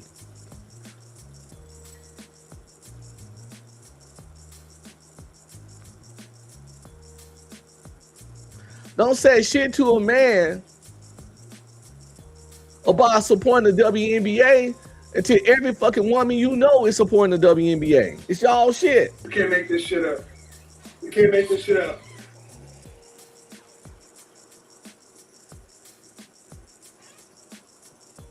It's just saying. If I gotta pay to go see a game and you got the dudes out there doing all these dunks and powerful, explosive, dynamic plays, and you got the women playing the same game but on a lesser level, which one do you think I'm gonna go to? And it's not just me. The NBA is the one women prefer to go to. If you was taking a girl out and say I got tickets to a Lakers game, or you say I got tickets to whatever the fucking female equivalent of that team in LA, one's gonna get her more excited than the other. I'm just saying. But some kind of way men got blamed for the lack of the support that the WNBA get when women weren't supporting the shit either. In this day shit. Actually, more men support the WNBA than women. I'm just saying. I see more male celebrities and athletes talking about showing stuff there at NBA games than the other way around. And that's a fact, Jack.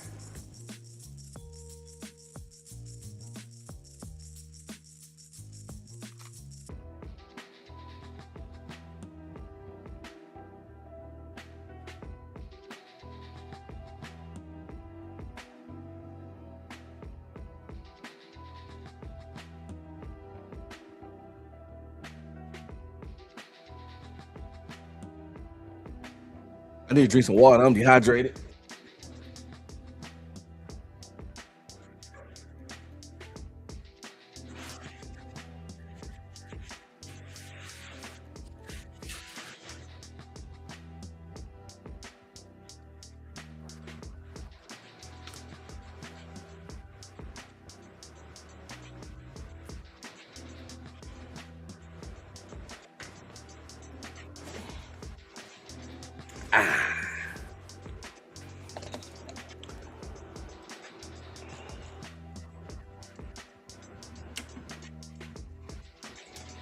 So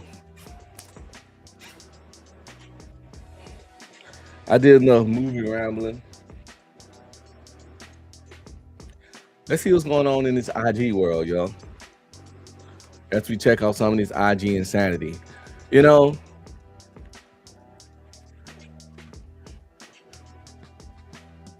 if I can log into my IG though, that's the question. I've been having problems logging into my IG online.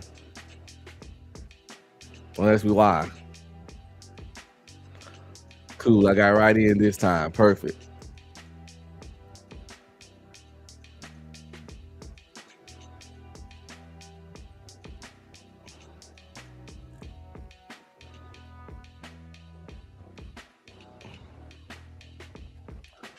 No, it's not hard to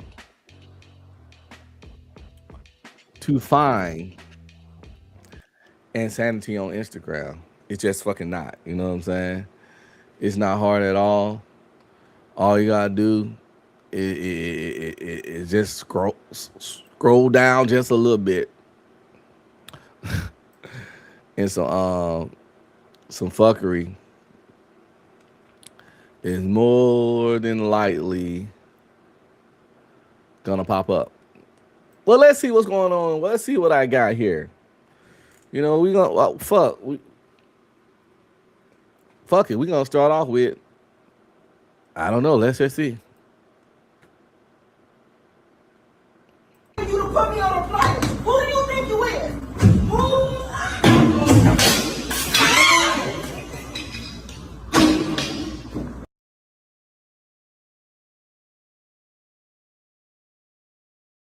This says, I bet she won't do that again. From what we just saw, it seems like this one was challenging somebody, talking shit, and she decided to hop up on the thing.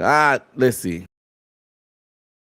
When keeping it real goes wrong, when acting tough goes wrong, when thinking you a badass goes wrong.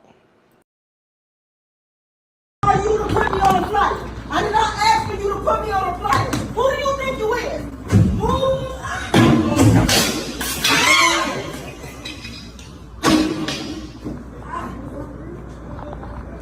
It's good. I'm okay. Yeah, I'm okay. I'm okay. Are you to put How did they not laugh at her? They are better than me.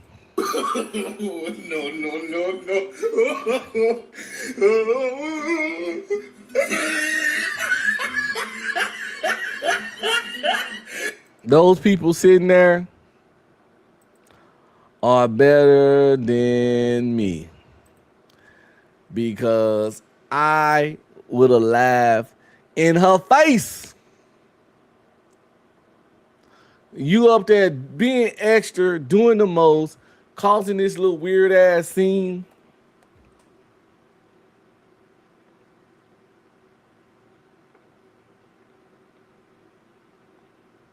Trying to be tough.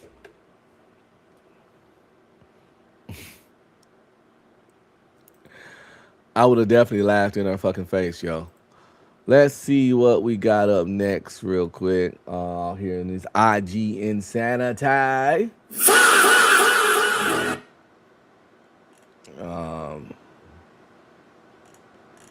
I be clicking on shit, but I don't be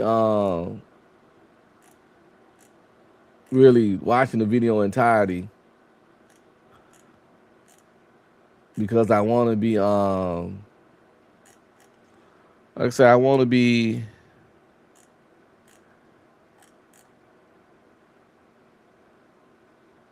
Um, just as surprised as you all. So we're going to go.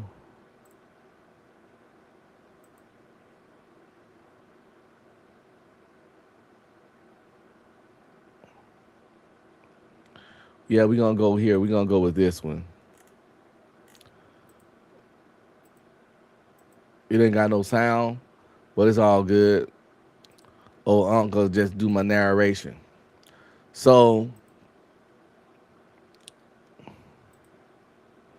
it says a physical altercation between two men has gone viral online after viewers were surprised by the outcome of the confrontation. The footage shows the larger man becoming involved in a fight with a noticeably smaller man, but the size difference did not appear to determine the result.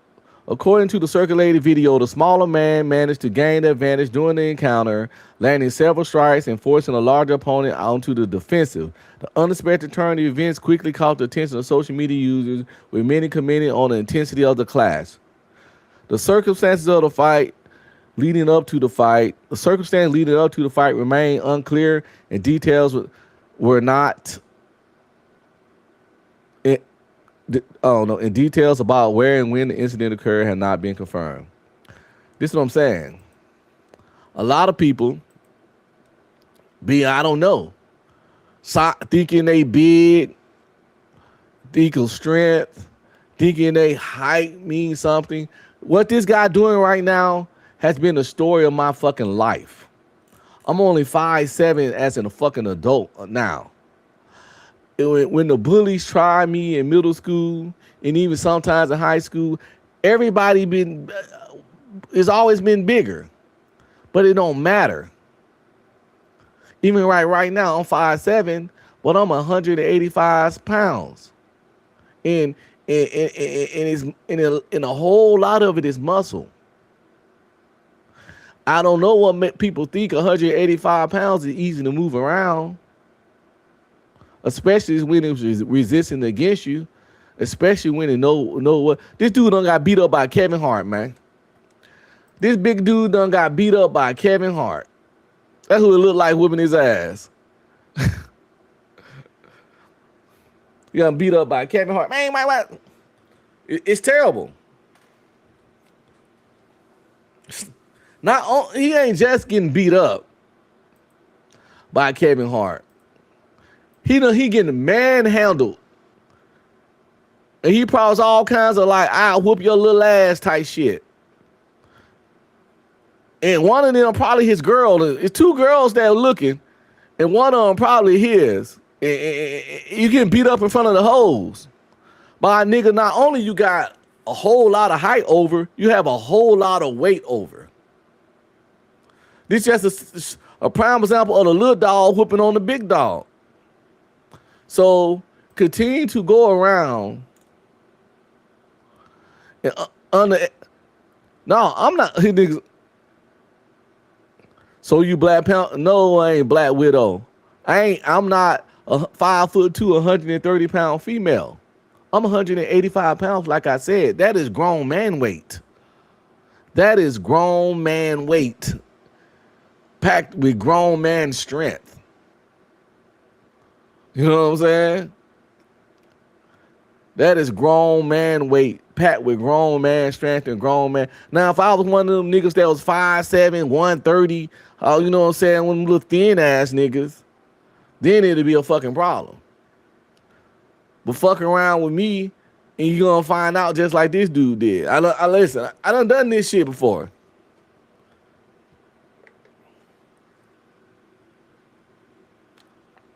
Look at him, stretched out, laying there. I know he thought this was the easy win. He never imagined a world where this would fucking happen. Most bigger guys don't.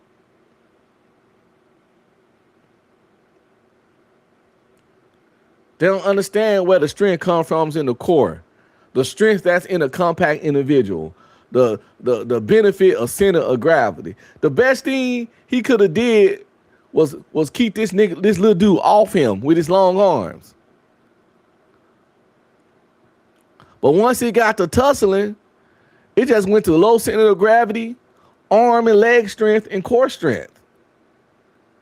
And if his big tall ass ain't got that, it's a wrap. Not to say also that size don't always equal strength. A lot of the biggest bodybuilders and shit, they don't be no super tall niggas.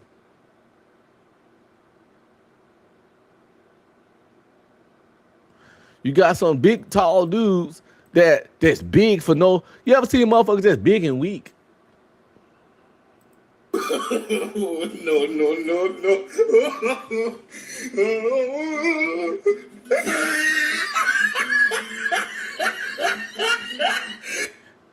MS Best says, in my experience, the smaller guys always want to start trouble to prove something, I guess. My experience is actually different. In my experience, bigger people always see a smaller person as an easy win, as a soft target. Because most bullies are cowards. And then stuff like this happen, and they fuck around and find out. This guy fucked around and found out. Let's see who else fucked around and found out on this edition of IG Insanity.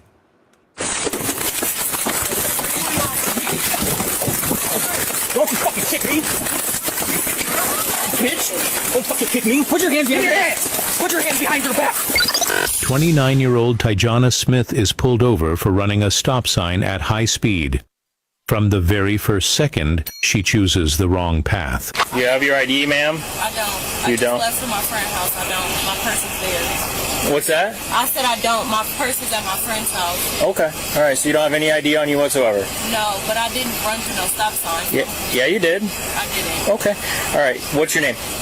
She refuses to identify herself, refuses to show ID, and immediately starts arguing with the officer. The tension is rising fast. What's your name, ma'am? Hello? She really thinks she could just, what's your name? What is her plan? I'm just gonna ignore them and they're gonna go away? No.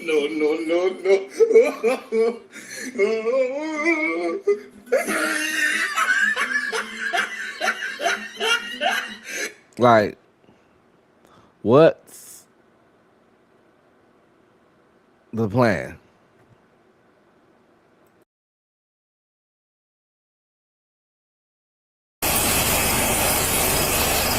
What's your name? Hey, I'm talking to you. I hear you. Okay, you have to identify yourself. 1 second. No, this is not how that works. I hear you. 1 second.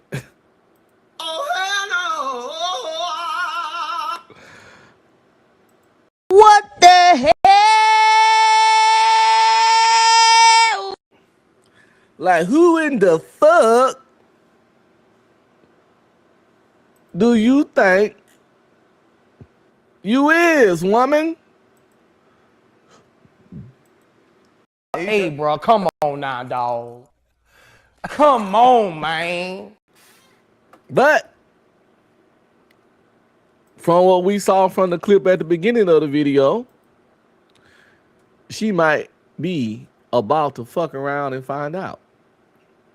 Speaking of fucking around and find out, some of y'all fuck around and find out for me what this here do when you do what you do, right?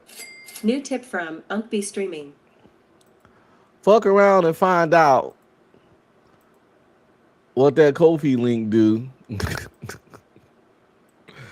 You know what I'm saying? Fuck around and find out what that Ko-fi link do for your boy. Please hit my Cash App at UnkB Streaming or the Ko-fi link pinned to the top of the chat.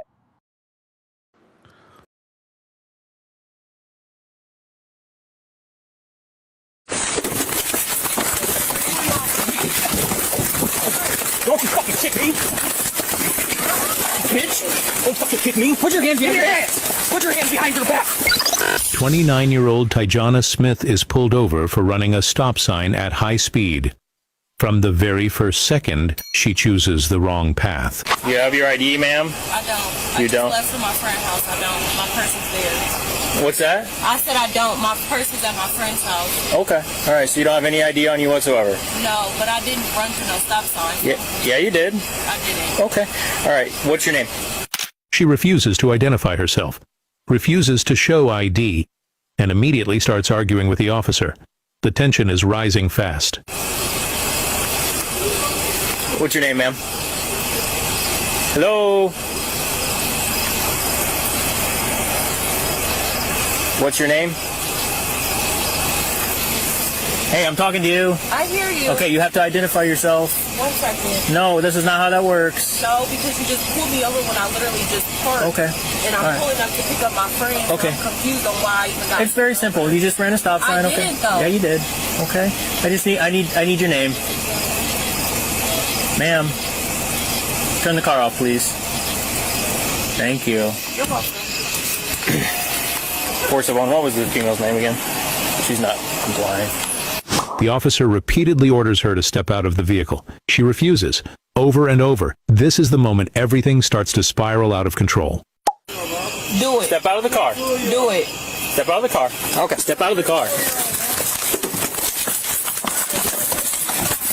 She fights back violently, kicking the officers, screaming. This traffic stop has now turned into a full physical battle, but you have no idea how bad it's about. Turning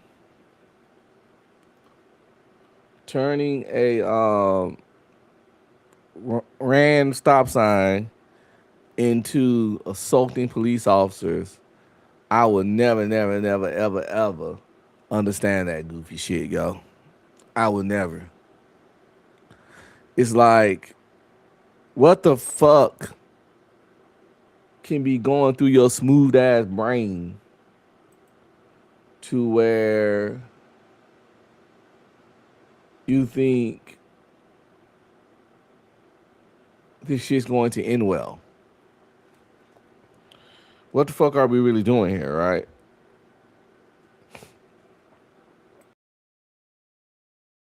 About to get. Don't you fucking kick me! Bitch! Don't fucking kick me! Put your hands behind your hands! Put your hands behind your back! Give me your fucking hands! Give me your fucking hands! There's a 15. Give me your hands!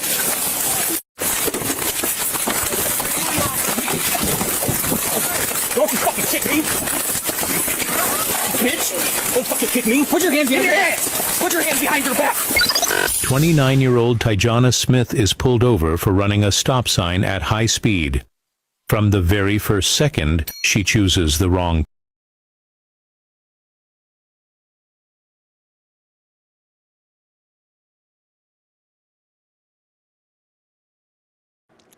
She going to jail. She went to jail that night. Yeah, they should have tased her wild ass. They should have tased her, man. You know what I'm saying? If that kind of behavior is unexcusable, and I don't give a fuck, that's a woman, blah, blah, blah. I don't give a fuck. She was out there tussling. And she was tussling with a man, acting like a man, and that gets you man handled. It just ain't no other fucking way around it.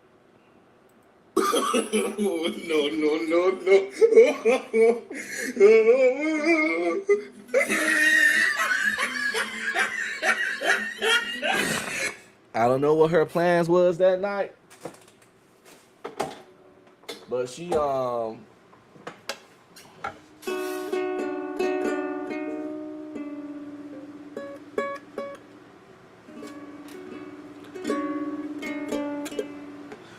fucking did everything she could to fucking ruin them fucking plans.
Ukulele.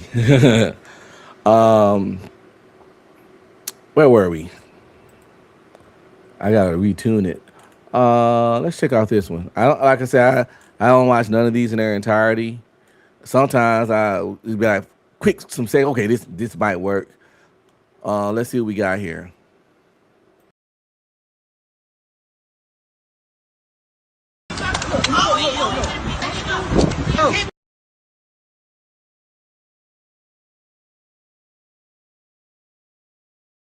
Looks like some more cop roughhousing. I'm gone.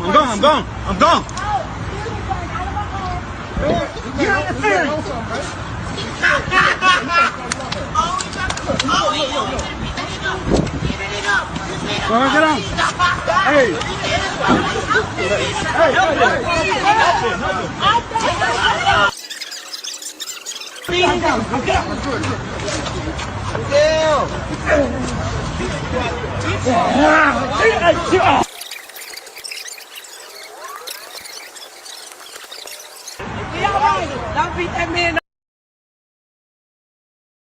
Oh wow, that's the first time I've seen this in the history of niggatry. Did the hood just fight for the popo? Did the hood just save the police and apprehended a brother?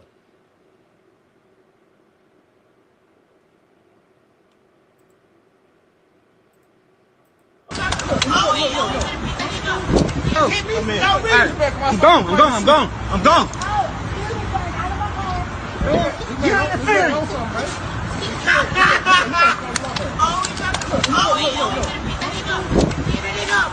Get on. Hey.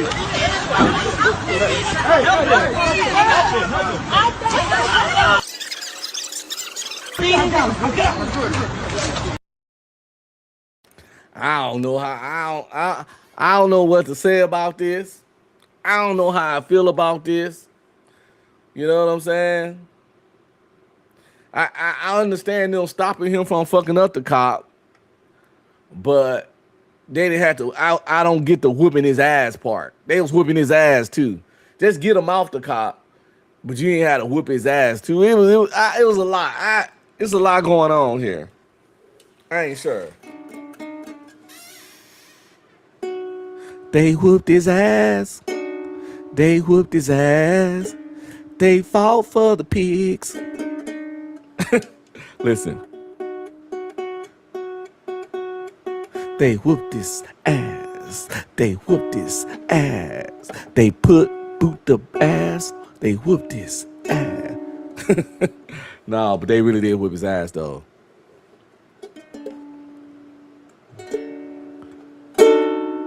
Ass got whooped. Ass got whooped.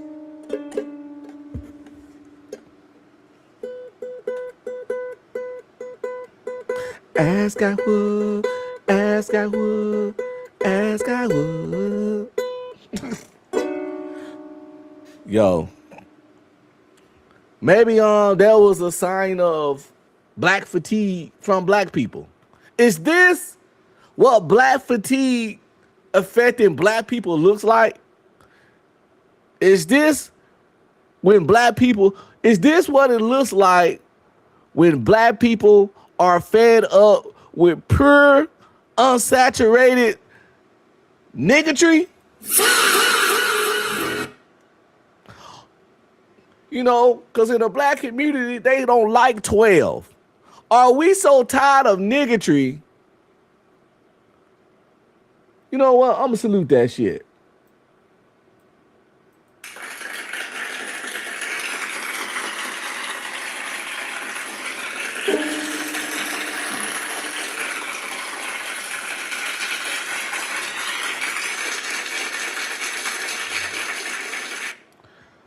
Are we as a people becoming so tired of niggatry that we are willing to side with the popo? Anybody, all the people that got that guy off the cop, are they coons? Are they sellouts? What do y'all consider? Are they coons? Are they sellouts? Are they snitches? No.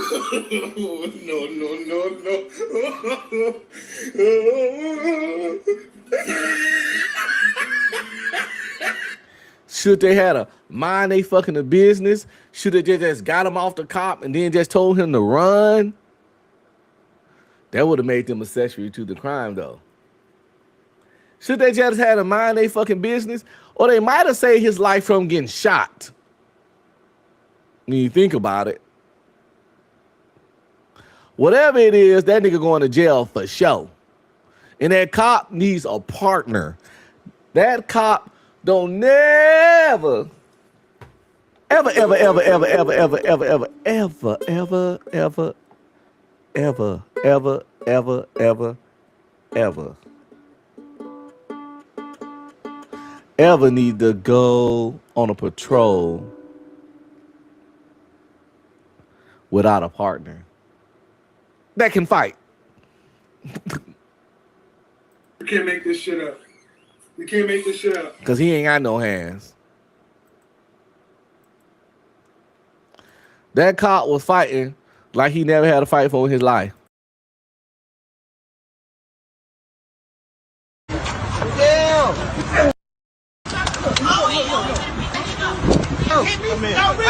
I'm gone. Get on your feet.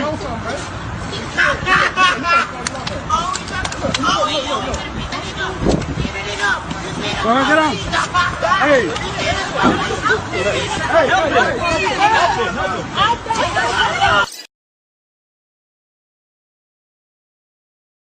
And who is this weird ass nigga walking around in red Superman drawers?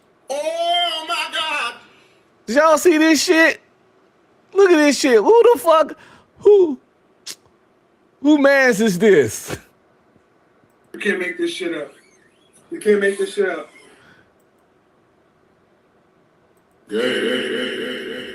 Whose mans is this?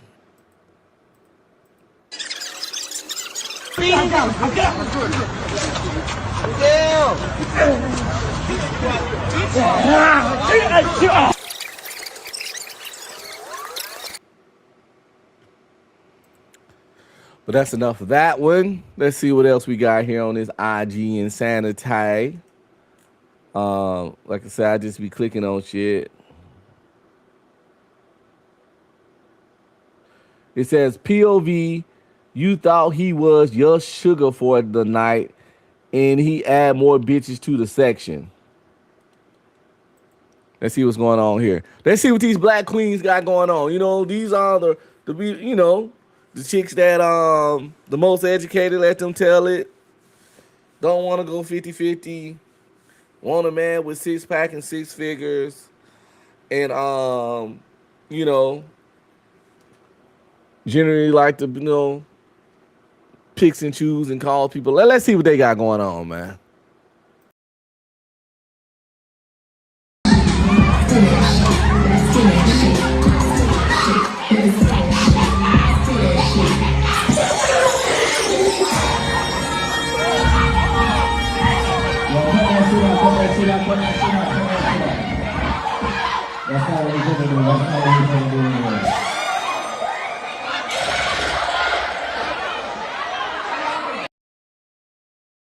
What we bothering about this kind of behavior is masculine as fuck.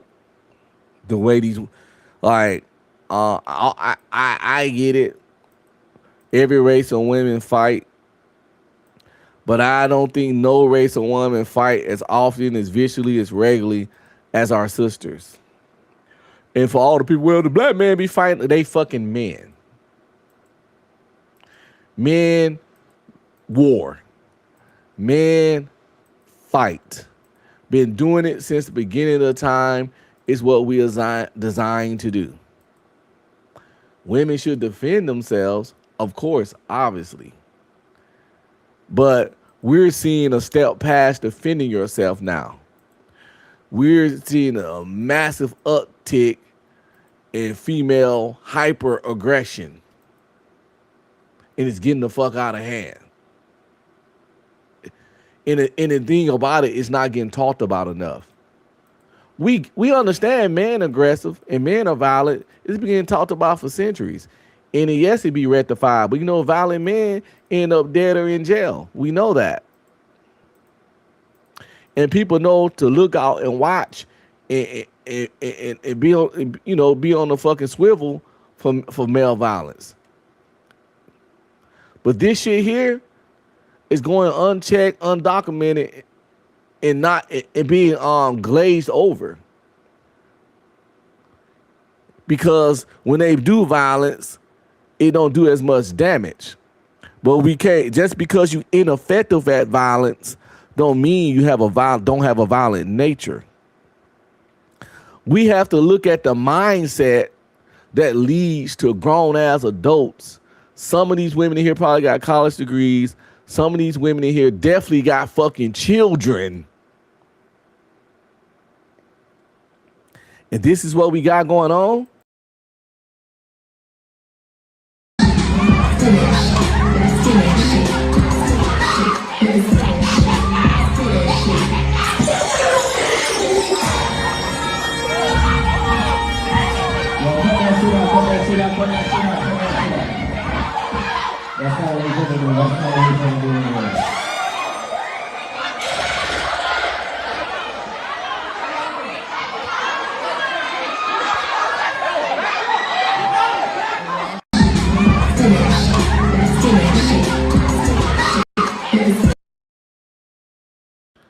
And that's what it say. POV, you thought he was your sugar for the night, and he add more bitches to the section. Party don't stop in Miami. Hashtag revenge. And here goes somebody. And that sorry dude just standing there with a smirk on his face. What the fuck you supposed to do? Start punching all them hoes through the floor? That's his section. They wilding out. He gonna beat back and let these goofy hoes fight over him. What the fuck? Some kind of way they the one out there acting like savages in public, but the man get brought up, which is of course not a surprise at all. But yeah, like this behavior is unacceptable and it's widespread. Another thing that's widespread is just people like I said the other day on my other show when I was talking about we need to make torture great again. That jail's not giving enough fear in people's heart. That jails is not a deterrent enough. What I'm about to show y'all now is a prime example of what I mean by that. I don't know what we need to do, but the fear of going to jail just ain't enough no more. Because people just be out here doing obvious shit that's not going to end well with their freedom over the dumbest shit. Check this shit out. Charlotte Mecklenburg police say a dispute over a parking spot at this apartment complex in East Charlotte led to 29-year-old David Michael Simpson being back in jail for murder less than 2 hours after posting bond. Court records show that on Monday, Simpson had been arrested for failing to appear in court for a July 2024 charge, where Simpson was accused of having a weapon while in prison. Simpson posted a $10,000 bond on Tuesday night and was released from the Mecklenburg County Jail shortly after midnight. He then returned home to his girlfriend at the Country Club Apartments off Eastway Drive. Court records show that Simpson's girlfriend had been in an ongoing dispute with neighbors over a parking spot in front of the couple's unit. The officers had already been called out to the complex twice on Tuesday night to resolve a fight over that parking spot. Police say just before 2 a.m. Wednesday morning, Simpson, who was fresh out of jail, later saw those same neighbors outside and shot the two of them while they were walking inside their own apartment. Charlotte Mecklenburg police say a dispute over a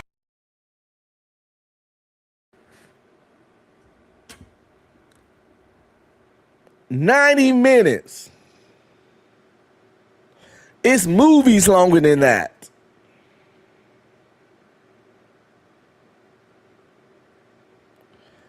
This motherfucker was out of jail for 90 minutes. And some kind of found his way to kill two goddamn people. Oh my God. First of all, whoever posted his bun should be mad as fuck.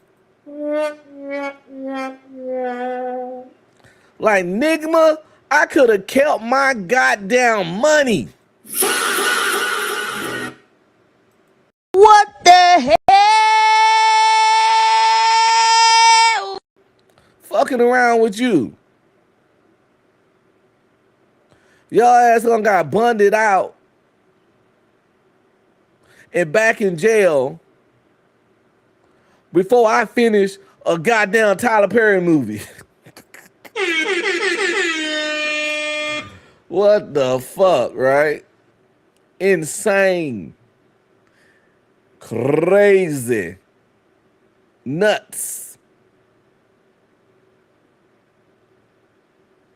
Maybe he was trying to get back in there to his boyfriend.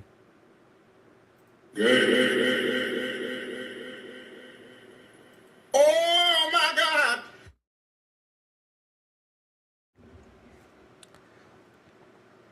This kind of shit I'm talking about. You shoot your neighbors as they're walking into their apartment. How else is that going to end? He clearly didn't like jail per se, or he wouldn't be trying to get people to bun him out. Like, listen, people.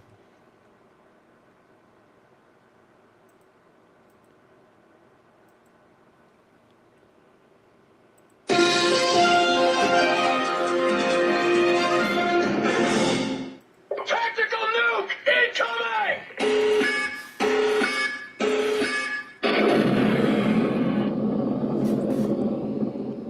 I said it before and I'll say it again, right? There used to be a filter. You had thought, action. In the middle of that is a filter. You had your thought. And then the thought hit that filter. And often, before you got to the action, as that thought was getting filtered through and you started thinking about the consequences, you didn't take said action. Over the years, that filter has gotten thinner and thinner to the point to now where for too much of the population, that filter don't exist. From that woman fighting with the police, how the fuck did she think that was gonna end? How the fuck do you sit there as an adult and think that's a good idea? From those women fighting in the club, how the fuck you think that's gonna end? You lucky it's security that's throw you out. It can be way worse than that. In this guy's situation, somewhere in his adult mind, his 29-year-old mind, he thought shooting two people that stay right next door to him pretty much was gonna fucking end well. Over a parking spot. I get it. If the parking spots are, I get it, yo. I get it, okay? But you just can't do it. You understand? I listen. I know I've gotten my life in order and I don't conduct myself a certain way. But I'm a hood nigga from Louisiana, okay? And I understand dealing with these kind of people. There are people out there that are so disrespectful,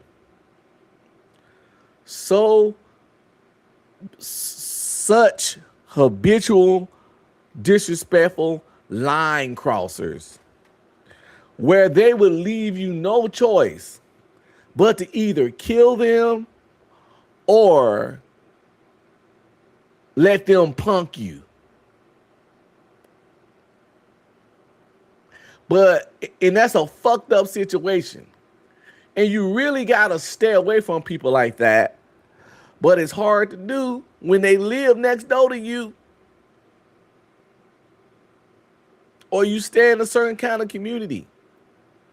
That's why I had to move out. Why I have to get away from those kind of people, because they will make you either got to swallow your pride, tuck your tail, get disrespected, or get punked, or fucking kill them. It ain't nothing else. Talking ain't gonna help. They don't respect that.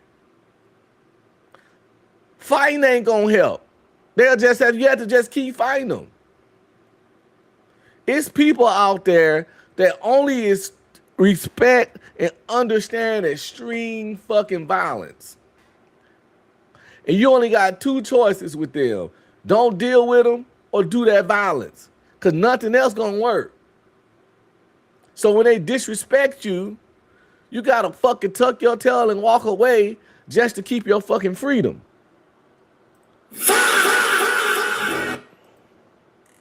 And that's easier said than done because of pride and ego. So I understand this guy frustration, like, because some apartment complexes and places have designated parking spot. This is my spot. My fucking apartment number is on it. How many times do me or my girl, my wife, gotta tell y'all to stop doing it? It only should be once. But if I tell you, you do it. I tell you, at this point, it's like you call the police to come out and nothing to get resolved. So I get the frustration.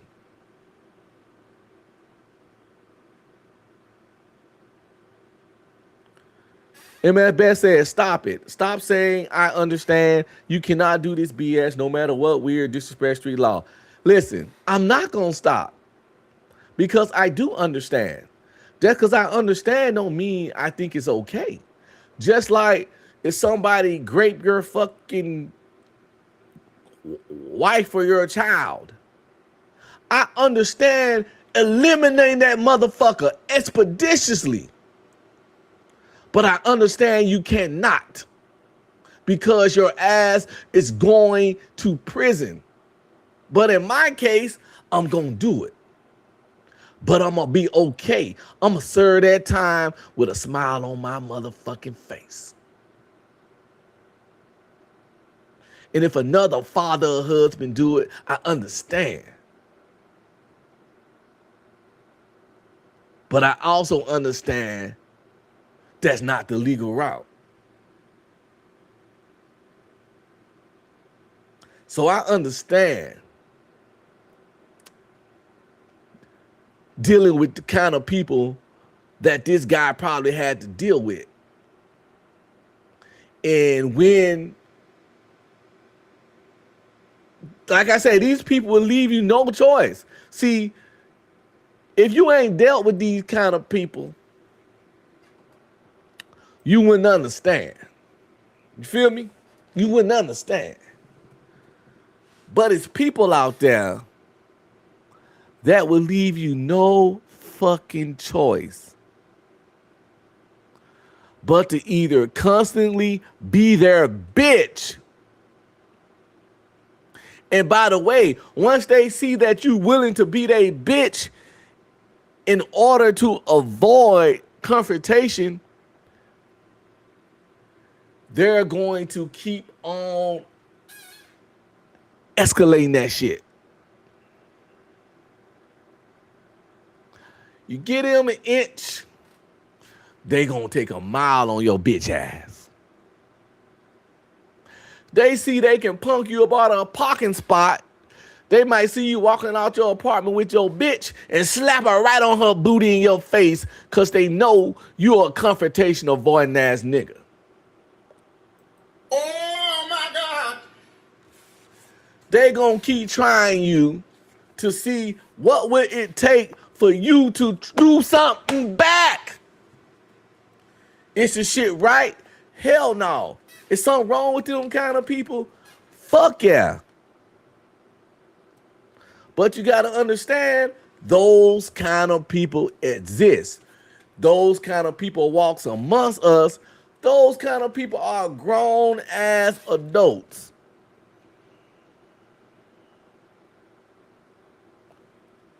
Habitual fucking violating, line stepping ass people are real. And they will give you the choice to swallow your pride, where it's hard to look yourself in the mirror at night because you done let a nigga just openly punk and disrespect you, or peel they motherfucking muffin top. That's all you can do. Until you beat the shit out of them or take them out, these motherfuckers ain't finna stop. And beating the shit out of them probably ain't gonna do nothing but have them escalate violence and try to take you out. So you might have to just take them out. Because people say, well, why don't you move? Everybody can't afford to move. And you can't be moving every time somebody being like this. It's just a real fucked up situation.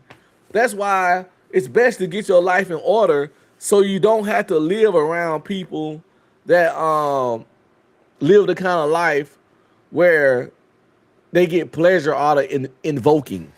Like I do when I play the little Asian guy video. And some people who so empty inside, so dead inside, so miserable that they main joy in life is invoking emotions out of you. That's why people pull up on panels, picking fights, trying to argue, trying to antagonize. That's not a happy person. They can laugh and kiki and play happy all they want. There's no way you're a happy person when you thrive and push and promote in that kind of energy. Straight up.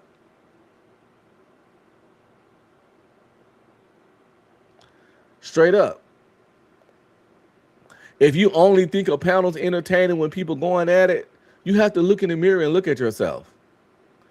I ain't saying you can't fuck around in debauchery sometime, but if that's only when you excited, if that's only when you find entertainment, if you only entertain or find pleasure in fucking chaos and debauchery, that's you on some other type shit. And you kind of empty inside.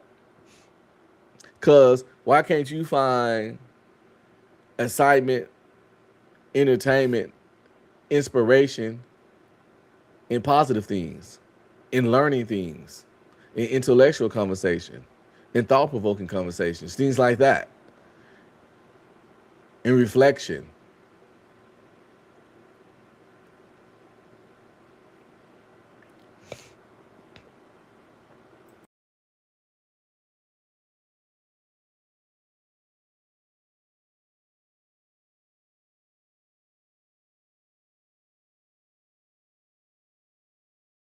But yeah, those kind of people exist, yo. It's people out there that will they can't make you do shit, let's be clear. But they will put you in a weird situation where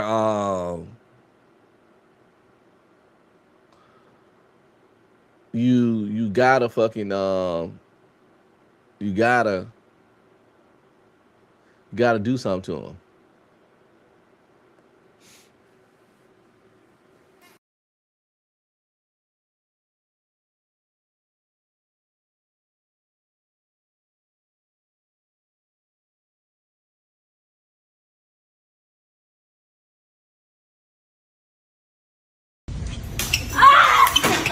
Following me? Come back. You think it's okay to keep following me? You think it's okay to keep following me? You think it's okay to keep chill. Fight back. Fight back, kid. Fight back. Come on, man. Fight back. She got her ass running. Like, I don't know what this about, but there's two things I know for sure. Well, maybe more than two. It's broad fucking daylight. There's definitely more than two things. It's broad fucking daylight. They're in a place of business. There are children around. If I'm not mistaken, this woman get her ass beat in front of her child. This some old women shit, you feel me? Like, again, men ain't violent too. No fucking duh. Next. See, when a gender goes uncalled out, unchallenged about their behavior for decades, this is where we end up. Everybody been talking about the aggressiveness, the violence, and the mental illness of man since God knows how long. Therefore, there are programs, there are situations, the police know to look for it, people know to watch out for it. You on the alert for it. But the whole time, the violence of man been focused on this kind of behavior being going unchecked until now, because this shit been happening for a long time. But now we got phones and cameras everywhere,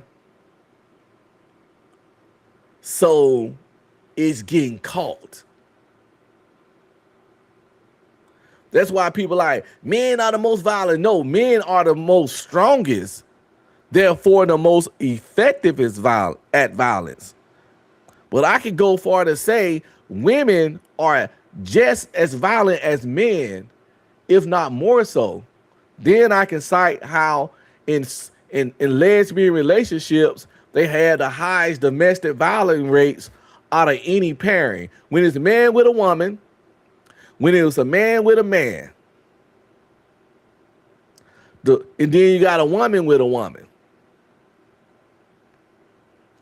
The relationship that had the most ass whooping is woman and woman, which leads to, at the minimum, women are just as violent as man, but I'll say just as violent, if not more violent. Because when a man can't control his emotion, what do you call him? A bitch. That's your way of saying he's acting like a woman. So when a man can't control his emotion, you say he's acting like a woman. That lets us know, obviously, that everybody understands. And women do this, by the way. Women do. When a man can't control his emotion, women call that man a bitch with saying he acting like a woman, but they so quick to attack, they don't understand that they pretty much saying that women can't control their emotions. When he can't control their emotions, they compare it to a woman. So they really saying that a women can't control their emotions. So why? Because why? When a man can't control his emotion, you compare him to a woman. That's clearly saying that you ain't controlling your emotions, therefore you're acting like a woman. And that's why, because when a man can't control his emotion, he easily end up dead or in jail. When a women can't control their emotions, they don't end up dead or in jail as easily. Because people are going to give them a lot of excuses. She was on a cycle. That's just a woman being a woman. You know, that's how women do. Those little punches didn't hurt. Yada, yada, yada, yada, all that. So when they get in these same-sex relationships, they so used to getting off their aggression, they don't understand you with a woman. It's woman-on-woman violence. You beating the shit out this woman. But anyway, let's get back to broad daylight debauchery.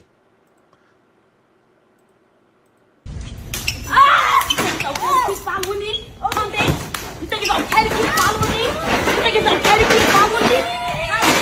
You think it's okay to keep Fight that, bitch. Fight that. Come on, man. Fight that. Clear this woman can't fight, don't want to fight. You won. But again, that intense violence, that need to destroy, to decimate, that's supposed to be men shit, is in full effect right now. Go, stop.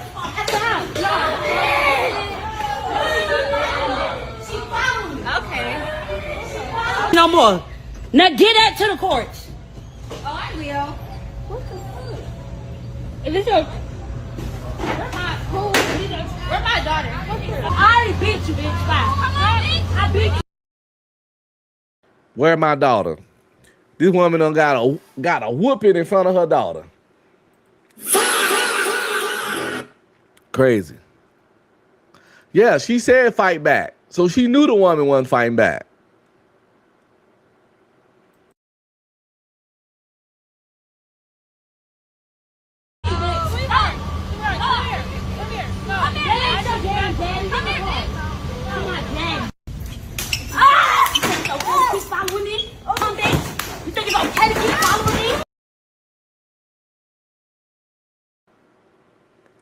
I bet the other lady got kids too.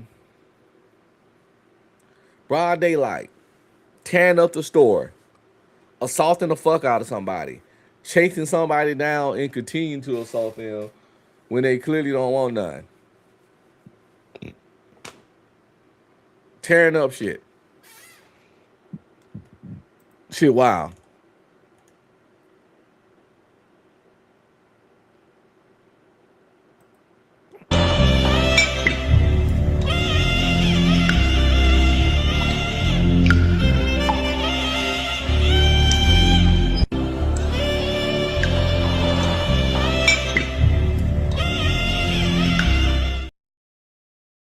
What in the Black Widow in the hood ninja shit went on in this fucking fight? What kind of Black Widow takedown spin move did he just do when he hopped on this man's shoulders?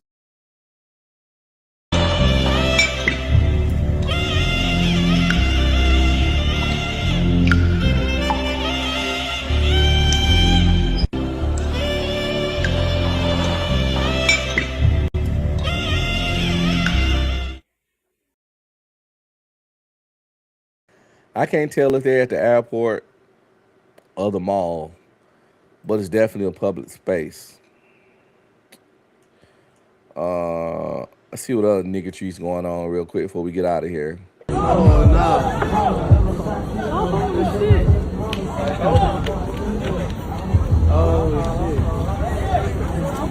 All right, brother. All right,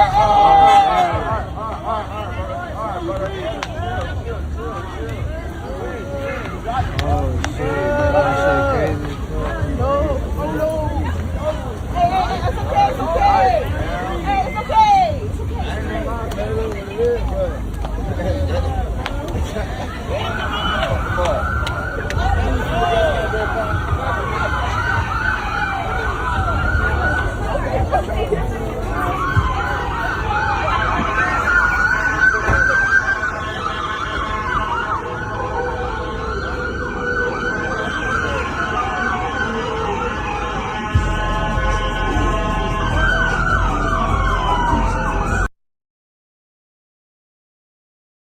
This here is disgusting.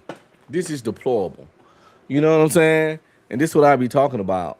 We get out here and you want to scream Black Lives Matter and talk about the man and all that kind of shit.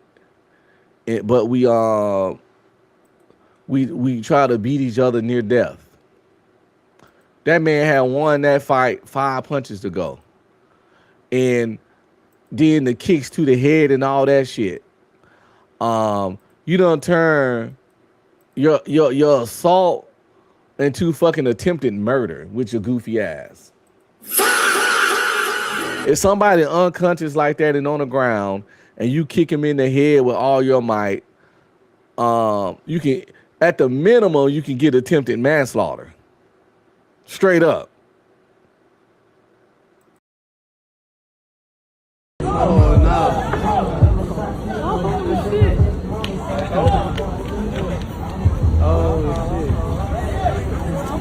All right, brother. All right.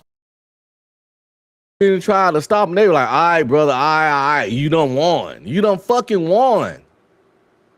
Even the people like, bro, you mopping this nigga. It's up.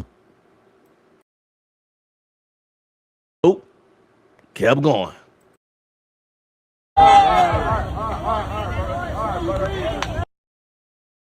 Dude ain't defending himself. Dude, but that's what cowards do. Dude ain't defending himself. Dude done got beat the fuck up. He don't want no smoke. But you just see just an opportunity to get all your fucked up life. That's what really be going on out here. And that's what be going on YouTube. When people starting arguments, when people try to get other people to argue, when people hop right in the chat and try to antagonize, intimidate, I'm telling them people not happy. You got some people out there whose lives are so fucked up that they want others to have a fucked up day or want you to feel fucked up, angry, or frustrated about about some shit. It is pathetic. And even when I get irritated with them, I laugh inside because I understand why they doing it. You know what I'm saying? So even when they think they winning, they not. Because at the end of the day, I know why you doing it. And even if you get on my nerves a little bit, it's not going to change your pathetic existence. The reason why you have the need to try to invoke chaos is because you're a miserable fucking sad little person that's dead inside. And you're a hollow fucking shell. And nothing is going right in your life. So you need to go out into the world and invoke negativity and try to get other people to be you thriving chaos, and you want other people to feel some of what you feeling, to distract you from your own pathetic existence.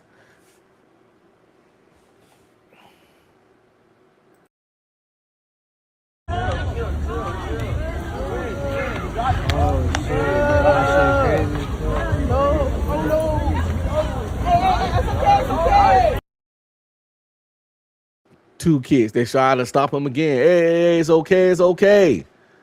Let's see if he think it's okay.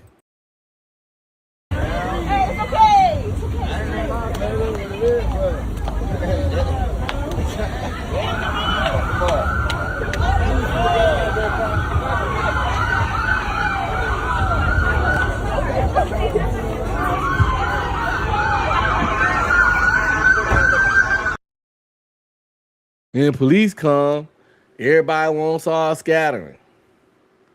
They start turning into roaches when the light come on. No, stand there and do that shit, man. Do that shit.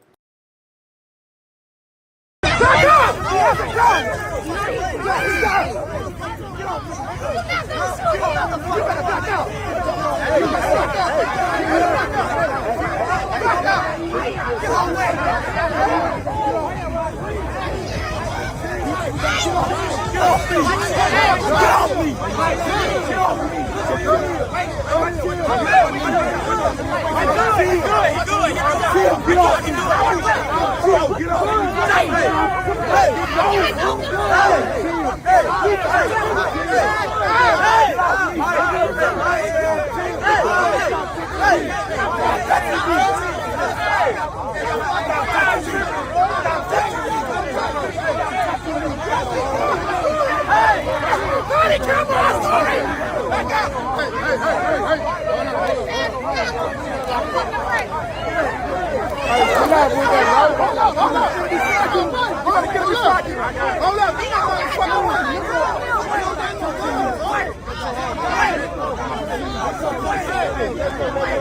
I'm recording to record.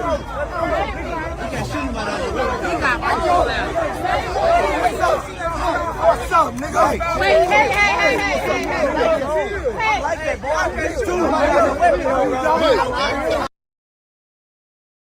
As you see, this some kind of event.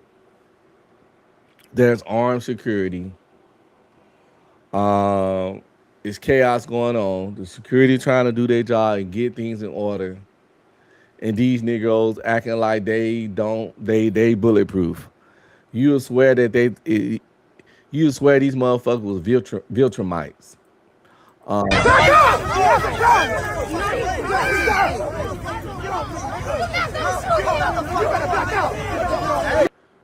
You got this sister walking towards the police, talking about you not gonna shoot me, and he's walking backwards.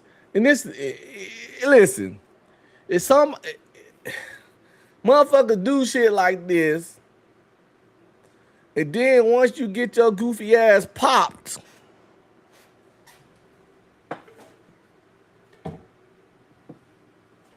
everybody wanna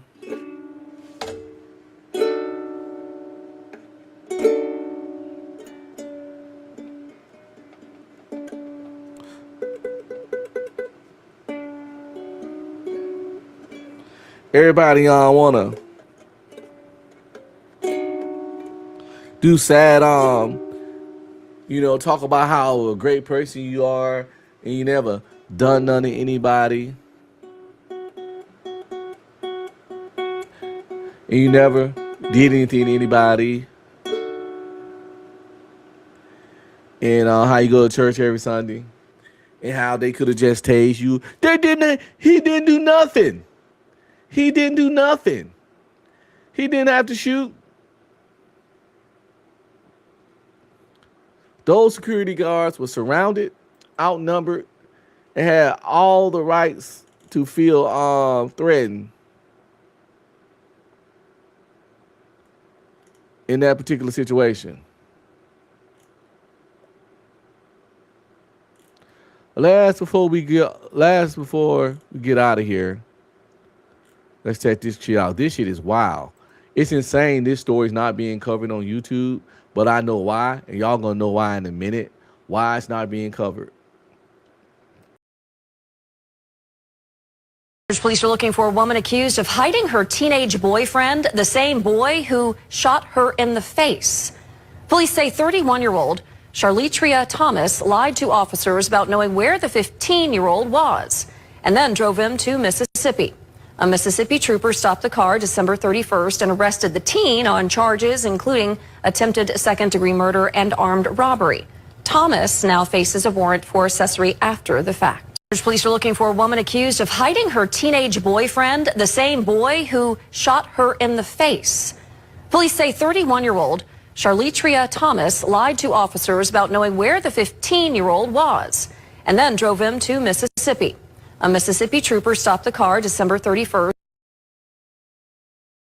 Let there be a story about a 31-year-old man that had a 15-year-old girlfriend who shot him in the face, and then he still was trying to hide and protect her from the police and took her to another state. It would have been all over YouTube with the propaganda about man being pervs and all that goofy shit. Well, we know these women out here fucking these little boys at an all-time high. It's just like male violence, we already know it exists. Just like we know male pervs exist. But they only talk about the man and the women go unchecked, unfucking shamed, unfucking disciplined until that shit get out of hand.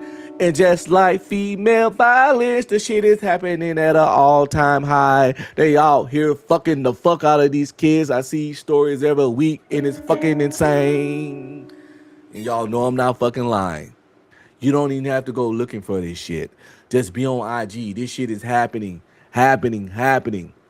Is it happening more than it happened with the men? No, but it's happening way too much because one time is too many. But it don't get the scrutiny and the critique that it should get.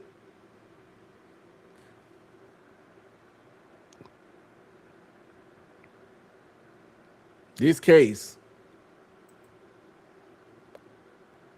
happened in December of 2025.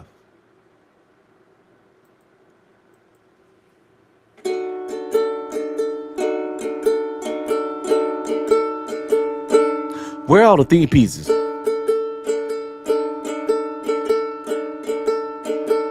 Where are all the theme pieces? Where are the theme pieces? Where are the theme pieces about all these women that's fucking these kids? They want that little boy meat. All these teachers on that little boy meat. Listen, where are all the theme pieces?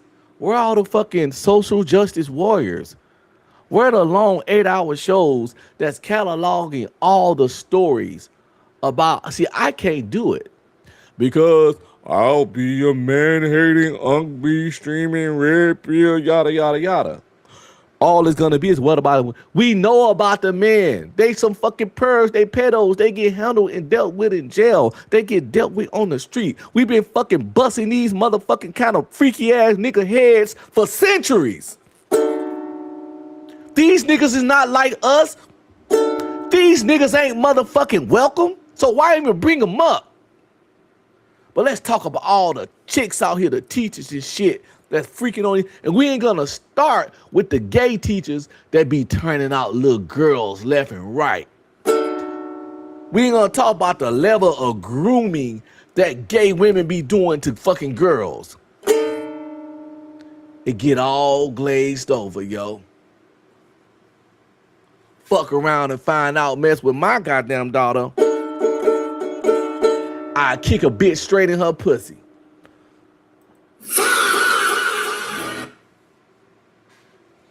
I'm just saying. I ain't saying stop putting the radar, putting the bat signal on the men. Don't stop, never stop.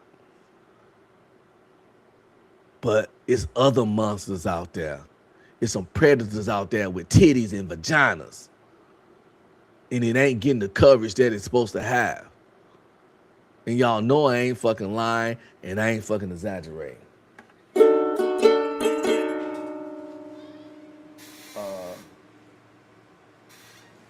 Thank you, baby.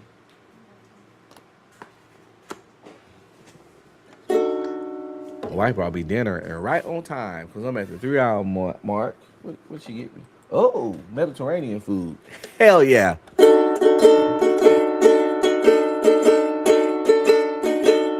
My baby brought me Mediterranean food, Mediterranean food, Mediterranean. Ooh. Oh, man, listen. Yo. Listen, people. It's been fun. It's been dope. It's been great. I hope I'm in a good respite, you know. Please like, subscribe, comment, and please share. If you got any friends, family out there that just want to watch some fun content that cover all kinds of topics from all different angles. We could talk about music, movies, comic books, current events, a little gender shit. It's all mixed up in one hybrid. Because over here at UnkB Streaming, I ain't no one-trick pony, and I refuse to be one. That's why I named the channel what it is, UnkB Streaming, because you can stream about anything. You can stream about anything. I had my one channel, Red Pill Ranger, and I was locked in. You had to talk about certain shit. That's why I deleted it. Then I had the True OG. Truth and Reality Undefeated. It was Truth and Reality Undefeated. But you was locked in, usually talking about serious topics. That's the truth and realities of the world. But I was like, you know what? I don't want to do that because that's not me, because I'm a bit of a Renaissance man with diverse interests in diverse topics. So that's why it's UnkB Streaming, because it ain't no expectations of me to talk about any particular one fucking thing. Mediterranean food is pretty much food from that Greek food, from that region.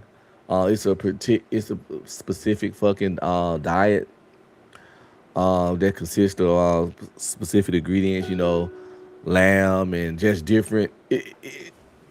God damn it, cat! Stop! Fuck! Cat getting on my nerves. Anyway, I have to eat. It's 5:30. I'm at to eat, take a bath. I'll probably do a shower this time because I want to go ahead and get up there and go to the gym.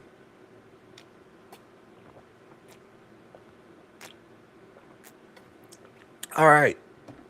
We're going to shout out again to DJ Witch Doctor for this intro.